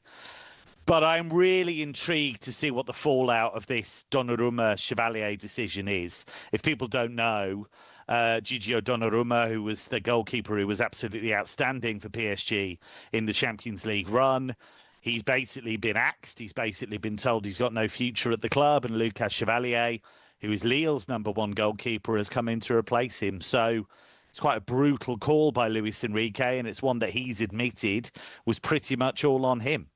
Well, Kev, do you know what? Because, yeah, we'll move to Donnarumma because he is a top quality goalkeeper. And when I say top level, I mean his shot-stopping ability is mind-blowing considering how big he is.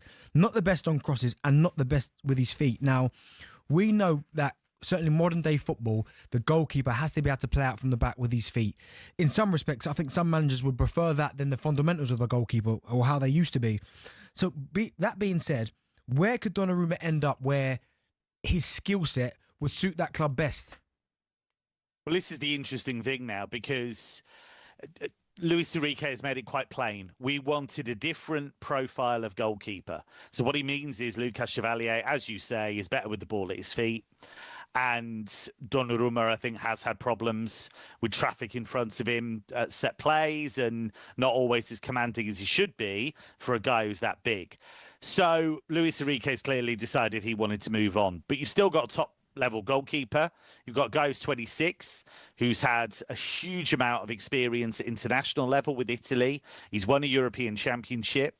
So there are going to be clubs who are interested. But who can pay the wages on top of what PSG would want for him, because they won't let him go cheaply, even though they have manufactured this situation where it's clear that he's surplus to requirements. And, you know, that kind of narrows it down. A few Premier League clubs, maybe Chelsea, obviously Manchester United have been linked. Manchester City have been linked if Ederson was to move on. Galatasaray have been tracking him for a long time. It naturally brings the Saudi clubs into play. But how many of those options are going to be attractive to Donnarumma? So be really interested to see what happens in the last 2.5 weeks of the window. Well, do you know what, Kevin? And that's the surprising thing. Certainly when you mentioned their Manchester City, because I remember how ruthless Pep was with Joe Hart. Like, he got Joe Hart out. And the next one, what was the next Bravo, one? but he could play on his feet, but he just wasn't very good.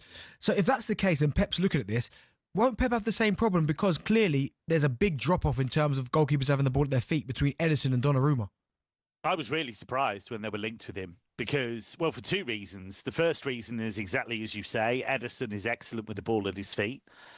And the other reason is they just brought in James Trafford, and presumably that was on the proviso that at some stage in the near future, he'd be able to be the number one goalkeeper. Well, if you bring in Donnarumma at 26, that's clearly not going to be the case. So I did think that was a really surprising one. The Manchester United link I could understand. The Chelsea link, to an extent, I could understand because he'd be such a big upgrade on what they already have, although I do think they like Mike Penders a lot in the long term. So, yeah, I did think that Manchester City one was a bit strange. Kev, let me stay with this. I'm enjoying this chat. See, I agree with everything you said, but the reason we brought in Onana was because he was great with his feet. And he's great with his feet, but he's awful at everything else. But he's an upgrade on what we had. David Hay apparently wasn't great with his feet. I never saw it, but apparently was. But Onana meant to be better with his feet, but shot stopping, his overall, goalkeeping ability, there's question marks about. I really like Donnarumma, but I've only seen him in like big European games. I haven't seen him week in, week out. You obviously have. Where do you rank him? How great a goalkeeper is he? I think as a shot stopper, he's right up there with the best in the world. I think we've seen that in that Champions League run. But I was saying before that incredible second half of the season that he had big flaws in his game, and I was kind of saying that all the way through, and he kept on proving me wrong by being incredible in those Champions League games. But I still don't think you could call him the best goalkeeper in the world because he is uncertain with the ball at his feet. If you look at the numbers, he does make errors leading to goals. He does lose concentration sometimes. And even though he's improved a bit at trying to command his area, for a guy of that size, I am surprised how uncertain he can be when you crowd him at set plays, at free kicks and corners. So he's a goalkeeper whose stock is very high at the moment because of what he's just done in the Champions League and the things he's just won. Do I think he's the best goalkeeper in the world? No, I would put quite a few ahead of him. Oh, I've changed my mind. I don't want to sign him. Right, listen, let's touch on some Spanish football now, because I think this is nuts. And I'm guessing it's the shape of things to come over here. The Spanish football, the Federation, they've approved plans for Barcelona's La Liga match against Villarreal to be in Miami. Now, how has this gone down with not just the press, but the fans? And also, the reason I think this is nuts is because that means that Barcelona, are losing home advantage in a league tie. I don't understand how this is going to be allowed to happen. Well, it's a Villarreal home game. So okay, sorry, then Villarreal will be the team that lose home advantage. Even more but I so, agree with you. It's the same thing, right? Yeah, because if you're Real Madrid or Atletico Madrid, who are realistically going to be the title rivals for Barcelona, you're looking at that thinking, well, hang on, how come we've got to go to the Ceramica, which is quite a tight ground, quite a tough place to go, and Barcelona get to swan off to Miami, and in that stadium, there's going to be way more Barcelona fans than Villarreal fans. How's that fair? So that's the first thing. You're ruining the competitive balance of the league, so that's not right. Second thing is, it's an outrage to take a league game that far. What I would say in Villarreal's defence, and I've been very impressed with this actually, because I really didn't expect this, Villarreal have said, look, if this happens, we would pay for the travel of season ticket holders, and we would pay for entrance into the game. If you don't want to go, or you can't go, we will refund 20% of your season ticket. So I thought, given the situation, I thought that was quite good, quite laudable. I hate the idea in the first place, but at some stage we have to be realistic. This is going to happen. I'm not sure it'll happen in England because I think English fans will kick off a lot more. It won't happen in Germany because they'll go spare. So it won't happen there, and I don't think it will happen in England necessarily. But Milan are pushing for a game to go to Perth in Australia because they've got a home game. I think it's against Como. Surely not in the middle of their season. They're not going to Australia. So they are saying there's a home game that Milan have that clashes with the start of the Winter Olympics.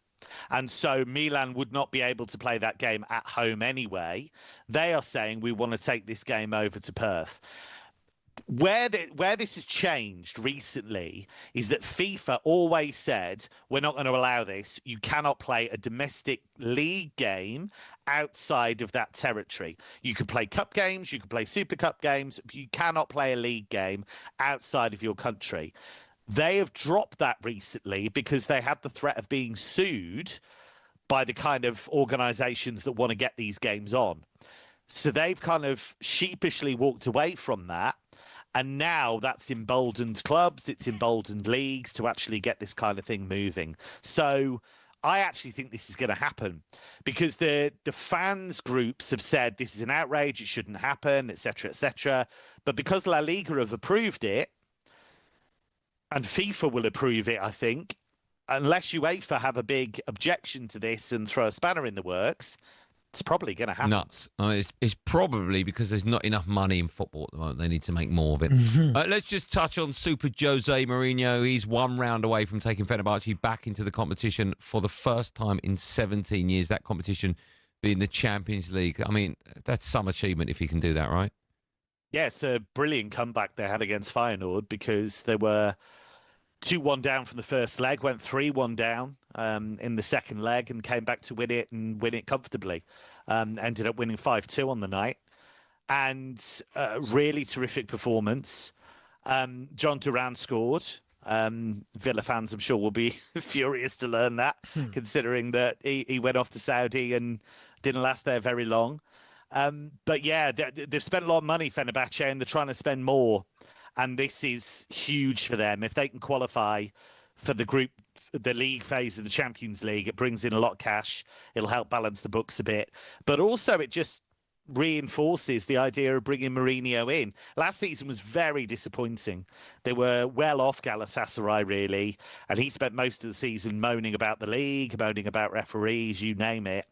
So if they could qualify for the Champions League, that'd be a really big deal. But they've got a tough tie against Benfica. Kev, always a pleasure. Legend. Happy 75th again. Thanks for coming on the show. Thank you very much. What are you doing? I'll celebrate with a. What are you doing? I'll celebrate with a malted beverage. There we go. And maybe a biscuit. All right, liquidise it first. I know it's hard to eat. I'll take the Zimmer round the block. Okay. Is that what you call your missus? Now, don't bring her into this. I fear for your life if you're going to bring her into this. She can't hear me. We're in a soundproof room, remember? I'll play it back to her. Oh, very good. Very good. I'll play it back to her. Kev, we love having you on the show. It's better when you're on it. Thanks so much for your time. I'll speak to you in a bit. Cheers, Kev. Cheers, chaps. Still to come on Drive. We'll find out what Jim White and Simon Jordan do before every single show. We must have hugged for a good minute and a half. We'll also hear how the sports bar passed in time before the Premier League returns. When you've eaten a big meal and you've got the wind, you do a fart. No. It's amazing that show's still on air. Plus, we'll be building up to Tottenham. They take on PSG live on talkSPORT tonight. This could get very ugly very, very quickly. All that and loads more coming up the last hour drive on talkSPORT. Me, Andy Goldstein Darren Bent. And when we come back, my favourite part of any show ever in the history of everness. Yes, right. And I'll do it on my own because that attitude shouldn't be in this room. The best of talkSPORT.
Good.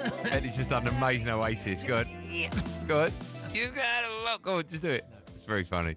Driver talkSPORT, me, Andy Goldstein, the singer, Darren Bent. Still to come, we'll be asking whether we can learn, or what we can learn, about Spurs. They face PSG in the Super Cup tonight.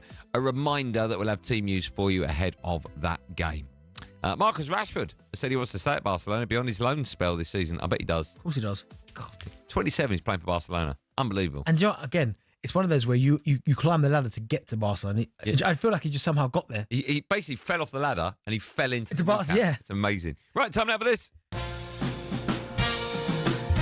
Yeah, time now for the best of talkSPORT friends. We run you through some of the recent highlight moments from across talkSPORT and our sister stations. Let's kick things off with White and Jordan from this morning.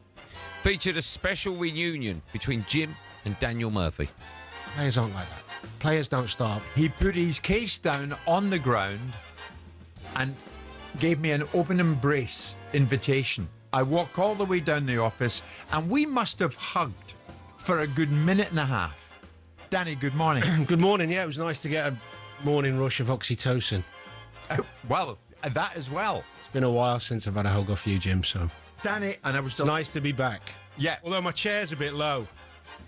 Simon's face. I don't believe anyone's hugged for a minute and a half. Yeah. No, I don't believe that. I was at Disney last week. Even when I hugged Mickey and Minnie, weren't a minute and a half. Kids weren't hugging Mickey and Minnie for a minute and a half. Okay. A minute and a half? Yeah. That's just weird. Who's someone that's always happy to see you? You. I'm happy to see you. I love you. Everyone. Joe Kingsbury loves whenever. Everyone. I think there's a lot of love in the office, isn't there?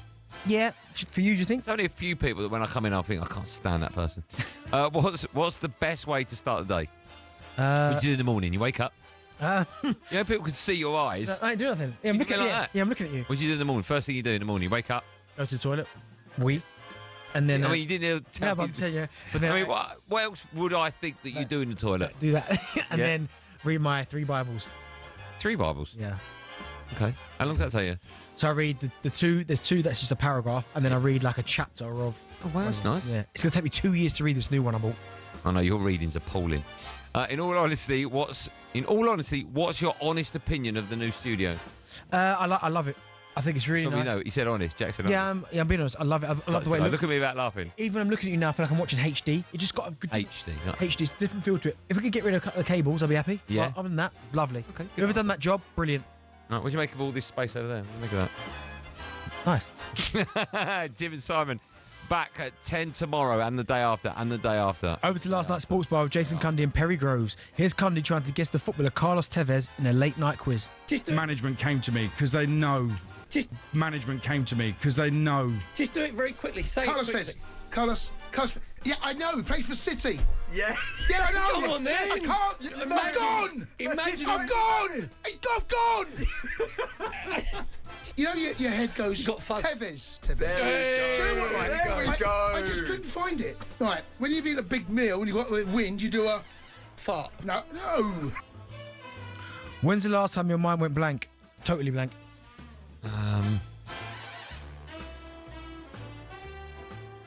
Kindly move back alongside Jamie O'Hara on the sports bar from 10 tonight. Right, let's finish with a I'm not finishing the lines yet. Oh, you don't... Okay. Drive Hold on, time. I've got to plug your podcast here. Oh, yeah, sorry. No, I'm not doing No, go on. I forget it.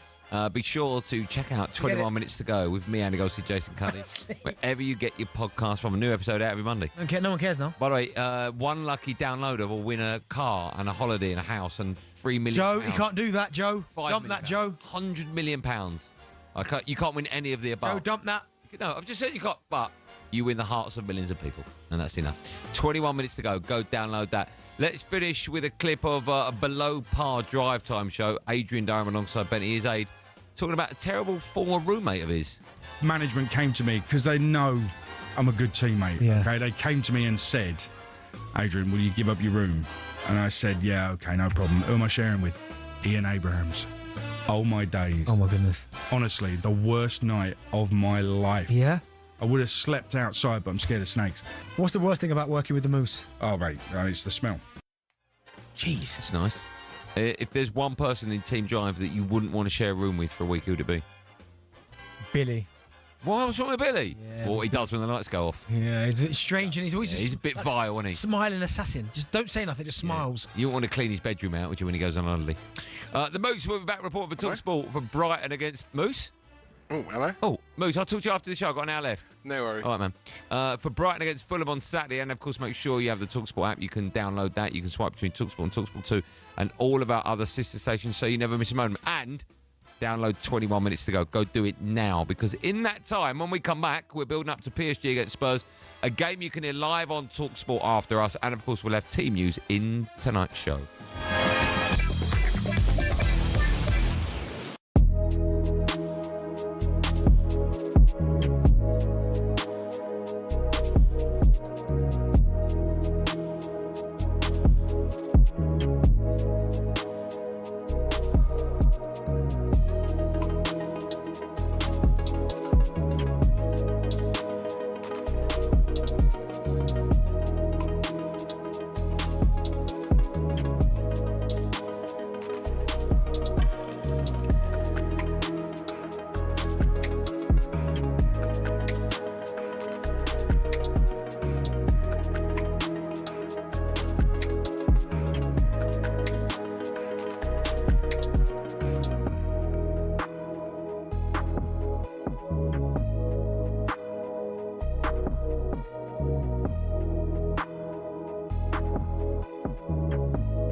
There's a lot of talk about the independent football regulator. Some people love the sound of it, others don't.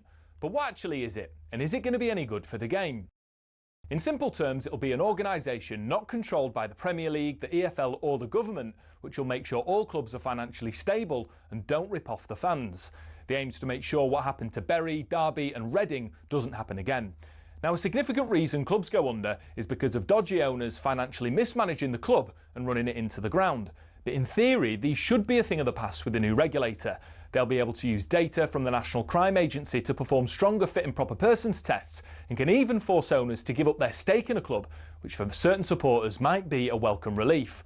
It's likely good news for the EFL. The tension between them and the Premier League over a fair financial deal has been increasing in recent years. As it stands, talks have broken down. The Premier League backed out of recent negotiations, but the regulator will have the power to force through a deal, meaning more money for clubs lower down the pyramid. Now, this might sound simple, but in reality there's concerns this will open a legal can of worms, which could result in messy court cases involving the Premier League and the regulator. Parachute payments will be brought under the control of the regulator too. If they reduce them, it could mean a wider variety of clubs securing promotion to the top flight, but critics reckon it'll just mean the gap between the Premier League and EFL actually widens, as promoted clubs won't get as much money, which should normally be used to buy better players so they can compete. And current Premier League clubs have said if there were no parachute payments, they'd actually invest less, which would harm the quality of the top flight. And if clubs don't invest, then you'll get exactly what the EFL don't want, which is the same 3 clubs going down every year. And remember when Cardiff's owners changed the club's colours and badge? Well, in future, fans will have to approve any major changes to their club's heritage. Now, that might all sound great, but do we really need it? Some say the downfall of Reading and Bury is an exception, not the rule. So as a whole, the most successful footballing pyramid in world football doesn't need regulation. They say it scares investors who can help grow the game. If those investors go elsewhere, well, the Premier League may no longer be the destination for the best players in the world. And others, well, they just don't trust politicians to appoint truly independent people to regulate our game.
Well, Matt, to last hour drive on talkSPORT with me, Andy Goldstein, and him over there, the broken-legged Darren Bent. How are we? Well, we chaps? Yeah, we're good, thanks. Kev, you all right? Jack's found your random clip again.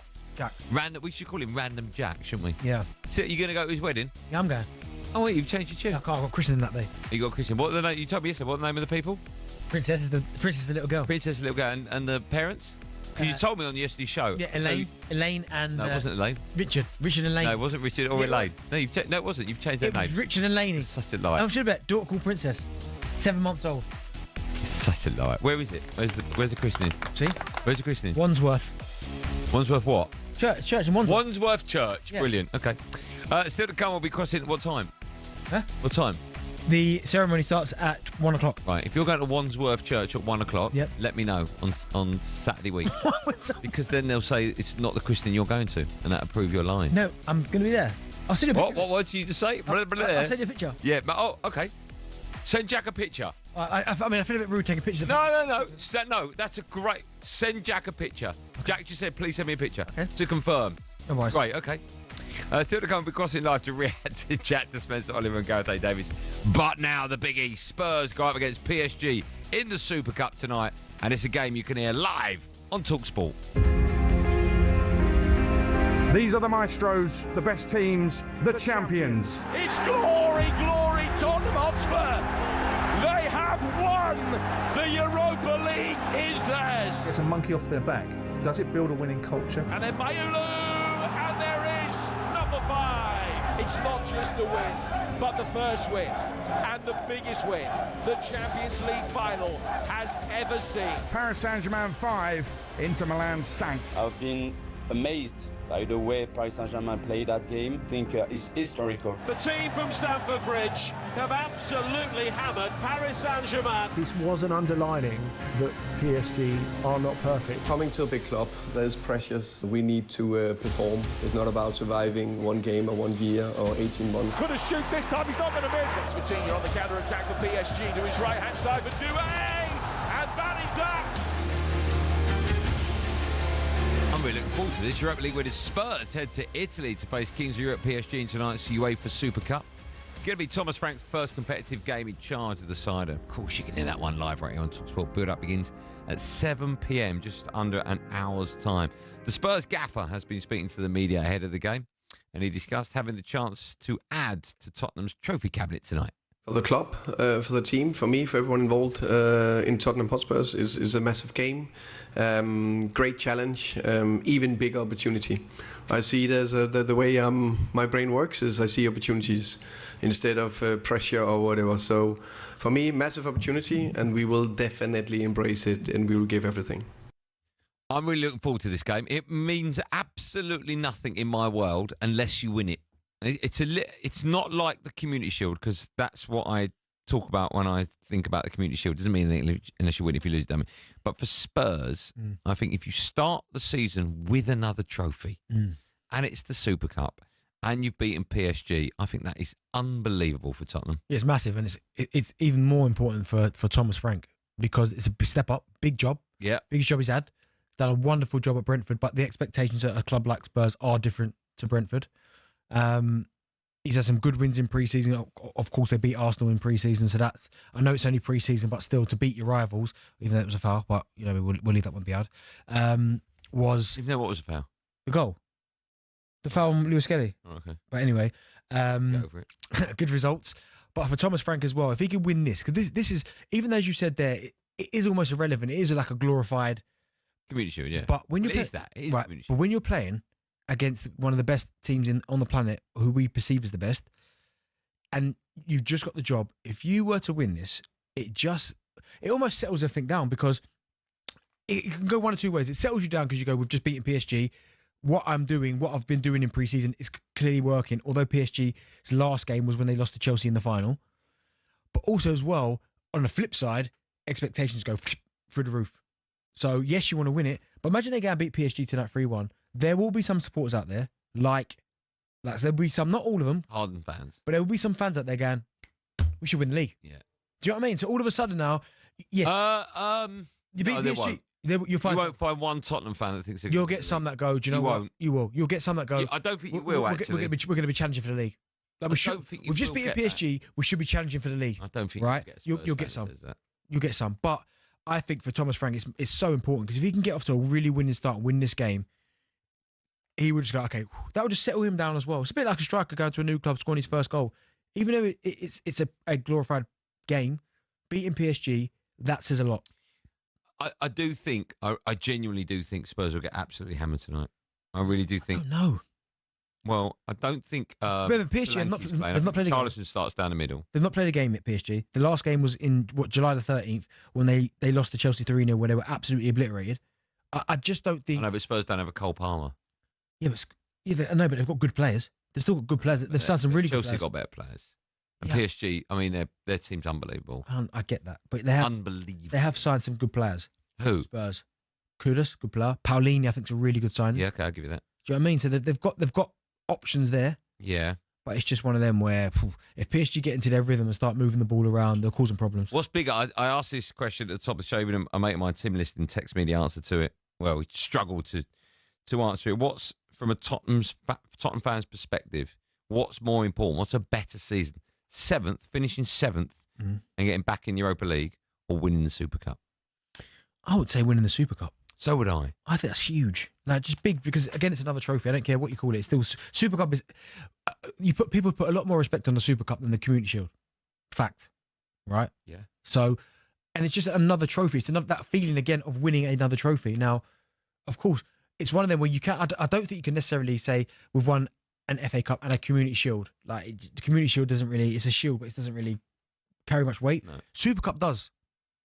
Do you know what I mean? Because you've beaten the team who were in the Champions League, that have beaten everyone. Yeah, if Spurs win the Super Cup, that's bigger than Palace beating Liverpool in the Community Shield. Yeah, exactly. Much bigger. So, much bigger, yeah. So I think, yeah, for Spurs fans, if they could back that up, winning the Europa League with them winning this competition as well, I think the last 6 months has been, not 6 months, last 3 months.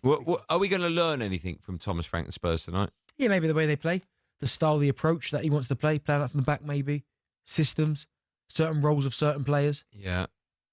Yeah, I think you'll learn a bit. I don't think it'll be one of those where backs against the wall, because as you said there, it's a final, but go and express yourself. Go and show everyone how Spurs are going to play. The game is going to be live on talkSPORT. We'll have team news for you ahead of that one in tonight's show. Spurs fans, I want to hear from you today. Benty said, right, that there's a Spurs fan out there that thinks they can win the league if they win tonight. I don't think that fan exists. This is not me going, I don't think, and hoping for them to phone up. I just honestly, hand on heart, don't think there is one Tottenham. I think there is a group of clubs that their fans know they won't win the league. And I do think Spurs are one of those. Man United are one of them. Let me ask you. No, we won't win the league. No, you're Spurs fans. Let me ask you. I might as well ask you the question. Right, go on. No, you know what? You are full of rubbish because you think Man United can win the league. No, I just said no. Mate, you said last year. What are you talking about? Last year, you said you would. Right, well, this year I said we won't. And you've said more. I didn't say that. You misquote me so often. Don't let Jack find the clip. Jack can't even find his hand. He's sitting on that at the moment. No, I think there's a group of fans, and I include myself in that as a Man United fan, that we will not win the Premier League. So if you get Belieber and you get who's the other one you said you wanted? Donnarumma. Do you think defence good enough? No, we have not got defence. Where would you finish? Top 7 without a shadow of a doubt. We're top 7 now without a shadow of a doubt. I don't know about that. Oh, we are. No, I don't know about that. I'll let you buy into that bet if you want. No, but no, I think I don't think one Man United fan will find up say they're going to win the league, and I'll put Spurs fans down as that. No, but you'll get. Why do you think the Spurs fan would think that? Because if you beat PSG, which is it's not like a. Do you know what I mean? You beat them, you play really well. All of a sudden, you go. Do you know what? If we get the right players, I don't think that fan exists. Right, well, maybe. I don't think that fan exists. Maybe. Okay, if you're a Tottenham fan and you think tonight's result means you could win the Premier League. No, but all of a sudden it gives you more belief that you can compete for the Premier League. No. Football fans are stupid. They're not that stupid. I include me and you in that. No, you're stupid. No, you. Yeah, I just said that. I just said football fans are stupid. I include me and you. Just letting you know. You're so stupid you didn't even understand that. Don't put me in That's there. how stupid you are. Put you in there. That's how stupid you've just underlined that. 03717223344. If you're a Tottenham fan, you think tonight's win could mean a Premier League title. Also, how big is this game for you, Spurs? And would you rather win this than finish 7th? I think they're great questions. All those answers and more coming up in just a moment. We'll take calls on it. 03717223344. The game is live on talkSPORT, and we'll have team news in our show.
It's Drive talkSPORT, me, Andy Goldstein Darren Bent alongside. Now, we'll take calls on all things Spurs. There's no Spurs fan yet that's phoned up and says they could win the Premier League. If that is you, 03717 223344. We'll go to the phone lines in a moment. A reminder, the wonderful talkSPORT is now available in more places than ever before, and you can watch us via your smart TV. How about that? Just head to talksport.com/watch for all the details. Now you can watch all your favourite shows and presenters, plus some of our brand new content. Still to come on our show. Great last hour. We'll be crossing to Riyadh to chat to Spencer Oliver and Gareth A. Davis. Reminder that fight Moses Atoma against Dillian White is live on talkSPORT this Saturday night. Just quickly, talkSPORT understands that Mark Gurley remains content to see out the final year of his deal at Palace. Leave on a freebie at the end of the season. Newcastle there in advanced talks with Villa for midfielder Jacob Ramsey. Right, we'll go to the phone lines in a moment. Tottenham fans, you can dial in now, 03717 223344. But just quickly, time to select our dream team with the Sun. Dream Team from the Sun on talkSPORT, the free-to-play fantasy football game where there's a share of 100 grand up for grabs. 18 plus, terms and conditions apply. Now, over the next week, 11 different talkSPORT presenters are each going to be selecting 11 players for their dream team for the Sun. We've got our budget, it's £50 million for a goalkeeper, defenders, midfielder, and at least one striker. Today, it's my turn. So my dream team is as follows. Now, let me just say, I've picked the goalkeeper, the defenders, and the midfield, but I've left producer Joe to pick the strikers. No, you did the strikers. Don't try and put it on Joe. You did it. So I haven't seen who Joe has picked. Joe being an Ipswich fan, I wonder who's picked. Yeah. I've gone for Jordan Pickford in goal. 12 clean sheets last season. I think Everton are going to do well under David Moyes. I think he's a brilliant manager. New stadium as well. Pickford's great goalkeeper, so I've gone for Jordan Pickford. You're not going to react to any of this. Yeah, well, Diouf, new rival West Ham. Goal scoring Diouf. Yeah. Goal scoring fullback. Yep. Got some good players, West Ham. Bad ones as well. Your mate Gabriel. Yeah, he'll get you a few from set plays. And you got two starting Sunday. Cucurella. I wouldn't have picked him this time last season. Yeah, no, you would have last season. It was season. Oh yeah. He had a good. Was it Euros? Yeah, brilliant. Yeah, brilliant. I've gone for the genius that is Cole Palmer, one of my favourite players. I think he's a fantastic player. And Dye at Everton. Yeah, he'll get you. Yeah, Grealish as well. I think they'll link up. Be nice. And Buemo, obviously, he's going to be my captain. Is he? Yeah, he's going to be fantastic. Him and Cunha and Sesko. Best front three in the Premier League. Don't be. And Kudus. All right. I think he'll do well under Thomas Frank. Here you go, forwards. Joe's picked these. No, you pick these. Seshko, as everyone's calling him, is going to score at least. Who's the other one? He's going to score at least 20 goals this season. Cunha. Well done, Joe. Nice. Good work. Dilap. Producer Joe. Dilap will get the most. I don't think he'll score. He'll get the most. I'll have a bet with you that he doesn't. How much do you want? Let's see how big you are. No, come on. No, do you know what? Sesko, Cunha and Dilap. No, we'll have a bet. I'll tell you what. No, we'll have a bet. I'll have a bet with you about Dilap. No, we'll have a bet. Sesko, Gyökeres. There you go. That's fair. We'll have a bet who scores more goals. Okay. What do you want to do on that? 500. I can't afford it, mate. You just come back from Disneyland. I know, that's why I can't afford it. No, I can't do fuck you. And so, giving it a big talk and all that. That's you, That's joke. Right, fine, let's have it. 500. Fine. Hold on, 500 trainers? Yeah. Okay, fine. Do that. And I will see if I can donate a pair for them to use at their dispense. Jack, well found, my friend. Now we find. Now we find some right button. Jack, how have you found that? Did you donate those trainers? Yeah, did you? To charity? Ox Farrer. I did it. Oh, that's a statement. Yeah, Ox Farrer. Should tell you. Did you do it? Yeah, Ox Farrer. I know, I don't need to ask. If you tell me you did, you did. Mm-hmm. She's coming on soon anyway, is she? Yeah. She really? Let's show in a bit. So you didn't? No, I did. Ask her. And what trainers? Oh, I bet they were crappy. I bet they were crappy little... What were they? I'm going to let her... what were they? I'm going to let her reveal the trainers. Crappy little Jordan 9s or something. What were they? I'm going to let Farah... You're disgraced. That's my 11 players chosen for my dream team from the Sun. Good work, everyone. Dream Team from the Sun on talkSPORT. Download the Dream Team app or visit dreamteamfc.com. 18 plus, terms and conditions apply. Joe, you better book Farah quickly. Right, let's go for the phone lines, 03717 223344. We're talking about the Super Cup and Tottenham.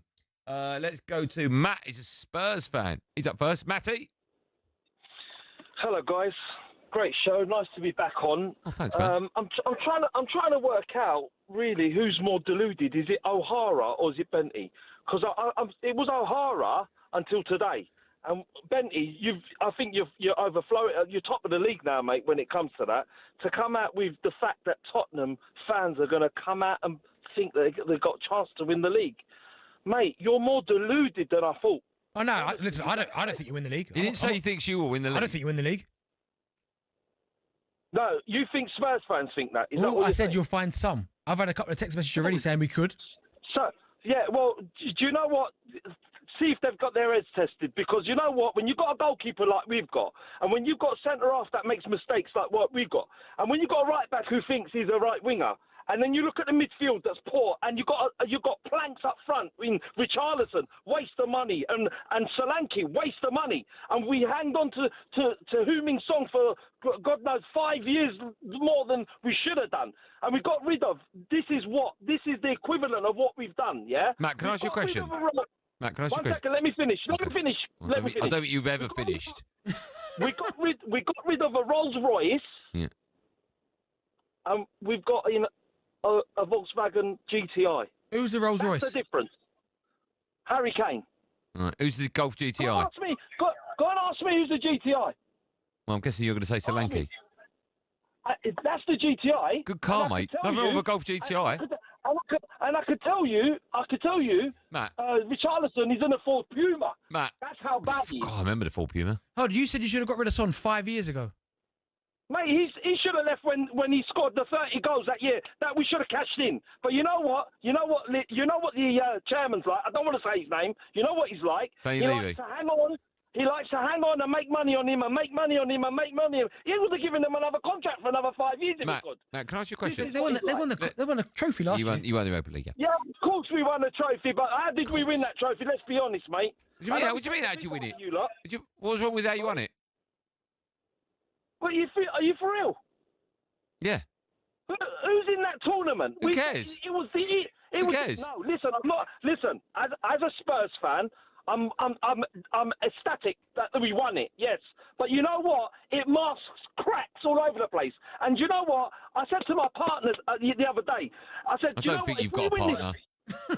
Honestly, I don't think you've got a partner. There's no way he or she puts up with you. Do you know what? Do you know, honestly, Matt, let me ask you a question, Matt. Right, listen, Matt. I love your passion, right? I absolutely love it. But I've never heard you talk calmly. When there's no football on, like in the summer, and you go on holiday. Mate, I get agitated. I just want to know. I just want to know if Mad Matt exists in the summer. Like, do you go on holiday to like an all-inclusive, and you go, "Can I have some beer?" And they go, "It'll be 5 minutes." You go, 5 minutes. No. 5 minutes. Listen. I could tell you for nothing. Definitely, I'm calm. But I tell you, I get agitated when Benty comes out with his statements. But you know what? I could tell you, my partner, she's a very, very educated person. What's her name? Georgina. Right? And I tell you what, right? She said to me the other day, because she doesn't know much about football. She said to me, I've played the clips of what that chairman of ours, made us. And do you know what? She goes, look at the way he's talking. He's patronising. My partner is a HR director. She went, look at this geezer. He's patronising. Look at the way he's talking. He thinks he's masking. What's her name? What's her name was? Georgina. Is she listening? No, well, she's listening as it goes. Georgina, this is just for you. There's still time to get out. All right? You're not married yet, are you? No. Okay, Georgina, run. Run, Georgina. Head down and run. Run like the wind. Let's take one more call. He's so angry, isn't he? Oh, we haven't got one more call. Look, mate, he's taking up all the time. He's so angry. We haven't got time for it. He's still ranting. He's gagged. Imagine being Georgina. You're getting it now. Imagine going out, like, if you're Georgina and you go to, like, I don't know, you go out for a curry, right? And you ask for something, and the way it goes, oh, sorry, we haven't got that. And you're Georgina, you're going, oh, my God, Matt's going to go nuts. Imagine that moment. But going that ballistic, even though he's hammered the whole team. They won a trophy, and it's like, do you know what I mean? It's the way we won it. Yeah. Everyone calm down. Everyone's calm me. Still can't be crossing live to Riyadh to chat to Spencer Oliver and Gareth A. Davis. First, it's time for no Googling. You know what? If Spurs win the game tonight, it's live on talkSPORT, that game. Spurs win by a fluky goal. Do you think Matt would be happy or sad? Well, I hope Matt's phones up tomorrow. Yeah, phone up tomorrow, Matt. If they win it. No. Win if they win or lose. Phone up tomorrow, win or lose, especially if they lose. In fact, Georgina phone up tomorrow if they lose. We want to know, who's the last English player to score in the Super Cup? Good question. The answer to that and more coming up live on Drive and talkSPORT, boxing chat and team news when we come back.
Corinthian Casuals are a team in the Combined Counties League Premier Division South. Despite that, they're one of the most important clubs in world football. Here's why.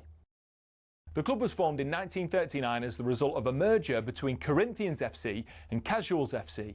Now, Corinthians FC were founded in the late 1800s when the FA's top brass were absolutely sick of getting pumped by Scotland every time they played them. As a result, Nicholas Lane Jackson set up an amateur side which would bring in the best players who could all play for the national side. And it worked. It wasn't long before England were dominating the international fixtures they played, and it was largely down to Corinthians. In fact, in 1894 and 1895, they played consecutive games where Corinthians provided the entire England 11. But the thing is, the players refused to play professional football. They didn't believe in it. They wanted to spread the values of sportsmanship, competition, and played for the love of the game. It also helped most of the players were Oxbridge graduates who didn't need the money, but instead of entering league and cup competitions, they played exhibition football and toured the world, bringing the beautiful game with them. Think of it like the Harlem Globetrotters of football, and it was this which spread the game throughout the world and made it so popular. Most famously, in 1910, they travelled to Brazil, and the locals in Sao Paulo were so impressed they started their own team under the same name. Yes, the same Corinthians who won the FIFA Club World Cup in 2021, one of the biggest clubs in Brazil.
Driver talkSPORT, me Andy Goldstein. Darren Bent's making the noise behind me. Before the break, I asked the question, who was the last English player to score in a Super Cup final? I'll give you a clue. If you don't earn money, you sign on the... Dole. And the second one is someone that owns a lot of sheep. Shepherd. No. Farmer. Yeah. Dole Farmer. Cole Palmer. There you go. How do you say Dole? Dole. Dole. Dole. Dole. Okay.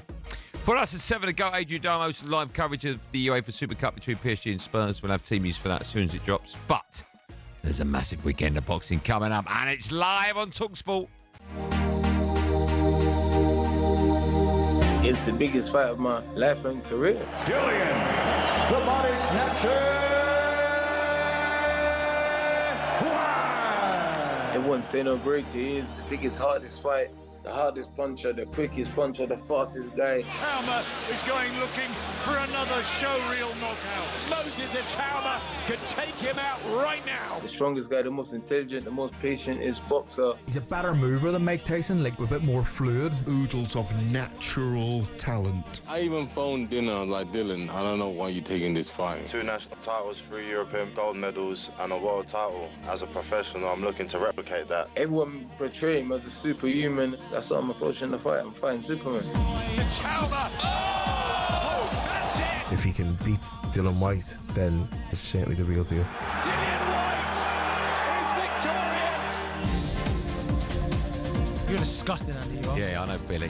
This Saturday, talkSPORT British Live commentary. Huge! I can't wait for this. Huge heavyweight clash between Moses Atoma and Dillian White in Saudi.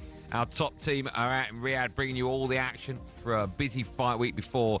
Take you closer to the action than anywhere else with our ringside coverage and, of course, our live watch-along. In a moment, we'll cross over to our team in Saudi and have a chat with them. But first, let's see how Dillian White was introduced by MC Thomas Treba in Riyadh this week. Interim world champion, Dillian, the baby snatcher White. Yeah, come and speak to me. You can come here or come there, wherever to speak to me. You can come and speak to me. That's wild. What's with that, man? You know, I made a mistake. You know, like the word came out wrong. I wrote it down, and it just came out wrong. I apologize. We sat down and spoke about it yesterday. Yeah, I was thinking. I apologize. It was a mistake. The wrong word came out. It was just an honest mistake. Baby snatcher. That's crazy, man, bro. Of course not. You better have come for the rest of the week. It will be the body snatcher. You know, unfortunately, I only get one chance at it. You didn't get a second. That's so funny, isn't it? Do you know, it's not really though, is it? Oh, it's fun. He just made a mistake. People make mistakes. Come out wrong. Nothing you can do about it. Let's cross over to Saudi now, where I think we've got the public workouts. They're taking place tonight. Let's cross over to talkSPORT's answer to Dick and Dom. I'll let you work out which one's Dom as we say hello to Spencer Oliver and Gareth A. Davis. Boys, good afternoon to you. Good afternoon, very good afternoon or very good evening from the darkened Riyadh here, the Kingdom Arena where we are at the moment. Right, listen, I know there's a bit of a delay, so I'll ask you a question. You can have a chat amongst yourselves, and then Benty would jump in, and we'll move on in that manner. Listen, tell us a bit about what's happening tonight, what we can expect, and how the boxers are feeling in the build-up to what I think is a fascinating fight on Saturday Night Live on talkSPORT. Well, funnily enough, I've just run into Thomas Treba on the way in, and there is not a nicer man in boxing, and he is dreading Dillian White turning up tonight, the body snatcher, of course. Look, it's a big night for us here and the waiting media because the guys will work out a little bit. It's still about 40 degrees here, isn't it? The doors are all open. It's very, very warm here. This is one of the set pieces where they work out very quickly. We get to have a little look at them. I hope they do strip off and we get to see what actual shape Dillian White's in, because he looks in really good shape, Spencer. He's in fantastic shape. I've known Dillian for a number of years, you know, going back to the amateur days when he beat Anthony Joshua, and I've never seen him in such shape. What does that tell you? It tells you that Dillian White recognises this is the last roll of the dice, and he's going in against a guy that many people say is going to be the next Kingslayer of the heavyweight division in Moses Atoma. And gents, he's got a bit of a mood on him as well, because so many of us are picking against him. I've picked Moses Atoma in the first 6 rounds of the contest. He's 5-1 on to win, even though he's only had 25 rounds in his career against Dillian White's 192 in his 34 contests. It's a really, really tough fight for Moses Atoma as well, don't get me wrong, because if Dillian White turns up and takes him beyond 5 rounds, we have a fight on our hands. Spence, let me ask you then, because listen, you've spent a lot of time around Moses Atoma. Everyone's thinking he's the next big superstar. How's he been this week then? Because this is the biggest test of his life so far. How's he handled it, do you think? Does he look nervous? Does he look calm, relaxed? Darren, that's a great question, because when I turned up here on yesterday, I saw him, and we saw him quite early actually, and there was sort of like a nervous look around him. Look, he's been, you know, he's been getting ready for this one, for this occasion. He's been boxing on the undercards over here in Saudi Arabia, but now he's the main event. And like I say, yeah, there was a sort of like a nervous look around him, but then when I saw him today, he had changed. We saw him last night, we was chatting to him as well, and he seems to have grown into the occasion. This kid is the next superstar. I go back to when he was 15 and he was sparring Lawrence Okoli, you know, Anthony Joshua, and holding his own with all these sort of guys. You know, they all say that he's the next big thing, and I believe he is. I really do think he is as well. He's really come out of himself. He's carrying the promotion. He wants to speak. He's being really gregarious. He's even revealed, he disclosed to us a couple of things, that he was chasing Dillian White to spar with him when he was 14, contacting him 6 years ago. And also, he believes if he sticks to his game plan, he will knock Dillian White out. It's all set up for a kind of, not a homecoming party, but a coming out party the big moment for Mo Zitama to bring the true ascent of his career into the big time. Gareth, I'll ask the next question because Ben is Googling gregarious. You mentioned earlier on that this is the best shape you've ever seen Dillian Whyte in. Now, boxing's a proper sport, right? Life or death. I mean, it can be really serious if you don't take it too serious. There's a lot of money involved as well. Why are you seeing the best-looking Dillian Whyte and he's 37? Why have you never seen that before? I find that frightening. Well, look, he knows it's the last chance saloon, an expression that we use very often about fighters when they get into their late 30s, particularly in the heavyweight division. He knows that if he pulls off the upset here, and he does draw Moses into a dogfight, and he wins, he's supposedly getting a $2 million purse. He'll get $5 million next.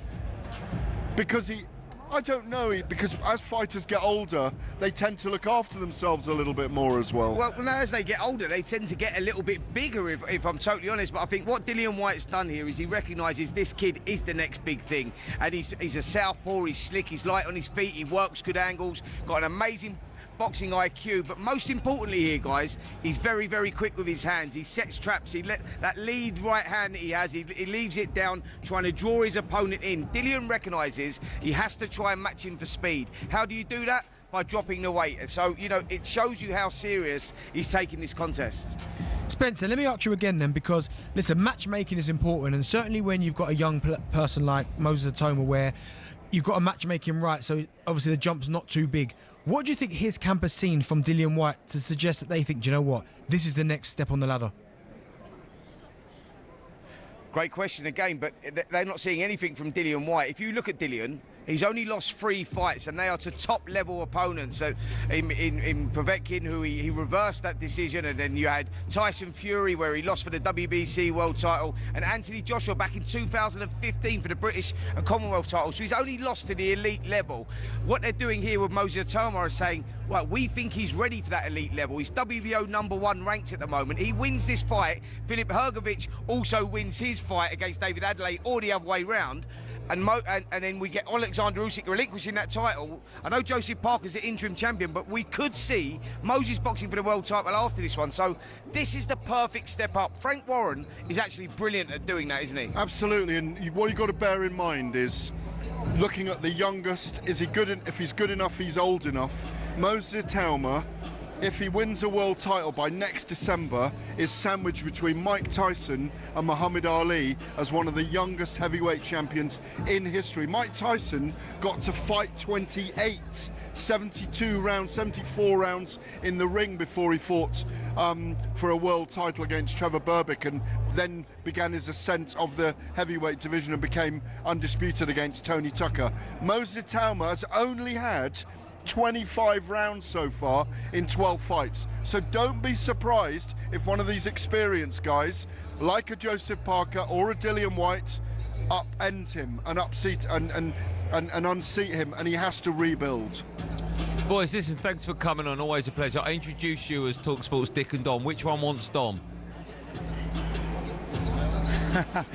I think I'll take Dom. Okay. Listen, you were brilliant in the Florida Open, by the way. Oh, thank you very much, Gareth. You were brilliant in the Florida Open, by the way. Very kind of you. Thanks, Gareth. I'll give you Dom then as well. Listen, always a pleasure. We love both of you on talkSPORT. I think it's going to be a fascinating fight the weekend. You're very lucky to be ringside. Cheers, boys. We'll speak to you in a bit. Cheers, guys. Cheers. There you go. That reminder of that fight live on talkSPORT this weekend. Can't wait for that. Who do you think wins it? I don't think you and I have talked about that. No, we haven't. Do you know what? I've been right a couple of times and wrong. I was completely wrong against Usyk Dubois. I thought Dubois would stop him, and he got mashed.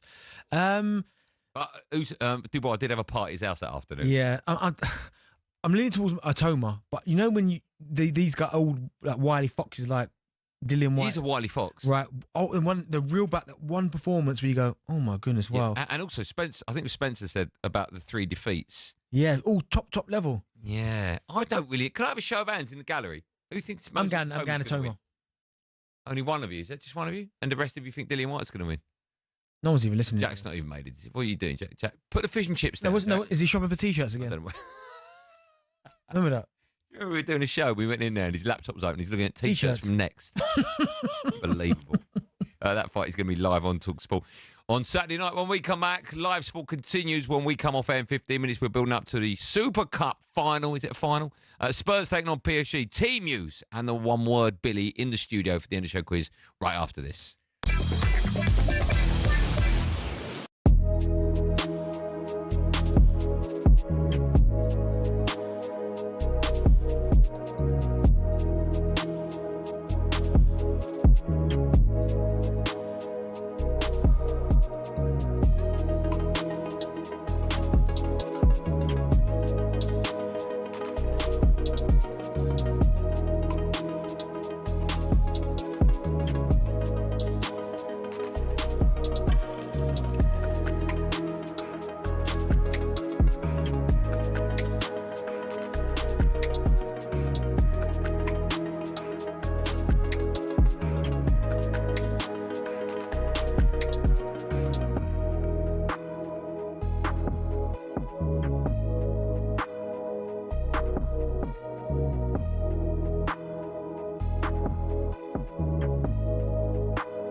You listen to Driver Talk Sport with me, Andy Goldstein Darren Bent. From us at 7, Adrian Durham. He hosts live coverage of the UEFA Super Cup between PSG and Spurs. Is it a final? Did you say UEFA Cup final? Yeah. Super Cup final. Super Cup. What? Super Cup. I know. NFL. Yeah, the NFL returns to Wembley in October. The The LA Angles Ramsters take on the Jacksonville Jaguars. Hey, listen, say the plug properly, man. What? Say the plug properly, I'm reading it. The Los Angeles Rams, they take on the Jacksonville Jaguars. Nah, honestly.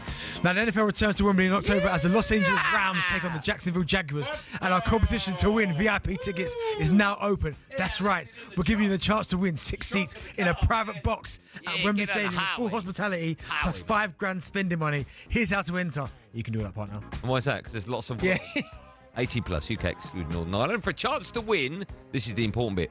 Text the word cash to 8338. That's cash to 8338, and that's it. You're done. You're in the draw. Text request £2 plus one standard network rate message. You must have Bill Pad's permission, or you can enter for free by calling 0330 880 3338. All entries must be received by the 25th of August. That's at 11 p.m. This is a TalkSPORT limited promotion right on TalkSPORT Talk and Virgin Radio UK stations. Full T's and C's at talksport.com. Let me just quickly tell you what that prize was, because I spoke over it. A chance to win 6 seats in a private box at Wembley, full hospitality, $5,000 spending money as well. How about that? Wonderful prize. Right, the all-important team news is in for the Super Cup. PSG against Spurs. Let's get all the details with your commentator on TalkSPORT this evening as we say hello and good evening to Jim Proudfoot. Hi, Jim. Andy, good evening to you. Well, Thomas Frank's first competitive Tottenham Hotspur team shows 4 changes to the side that won the Europa League final. Frank's Brentford lineup sometimes featured a back 4, sometimes a 3. Tonight, Spurs have diverted away from the shape that brought them success in Europe last season, and they have named a 3. Kevin Danso comes in to complement Romero and Van der Ven, and there are debuts for João Palhinha and Mohamed Kudus. Johnson, who scored the winner in the Europa League final, is only on the bench. So, Spurs, Vicario in goal, Danso, Romero and Van der Ven, Porro and Spence at wing-back, Sarr, Palhinha and Bentancur in midfield, with Kudus off Richarlison up front. PSG without the suspended João Neves, Donnarumma, who's set to leave the club, and Zabani, who's unsurprisingly not involved after his move from Bournemouth yesterday. So new boy Lucas Chevalier's in goal. It's a back 4 of Hakimi, Marquinhos, Pacho and Nuno Mendes, Zaire Emery, Vitinha and Doué, Barcola, Dembele and Kvaratskhelia the front 3. Those the teams for the Super Cup, live on TalkSPORT, kicking off at 8. Thanks for that. Yes, can't wait for it. It's going to be a great one, live on TalkSPORT. And, of course, the boys on the Sports Bar at 10 will be taking your calls.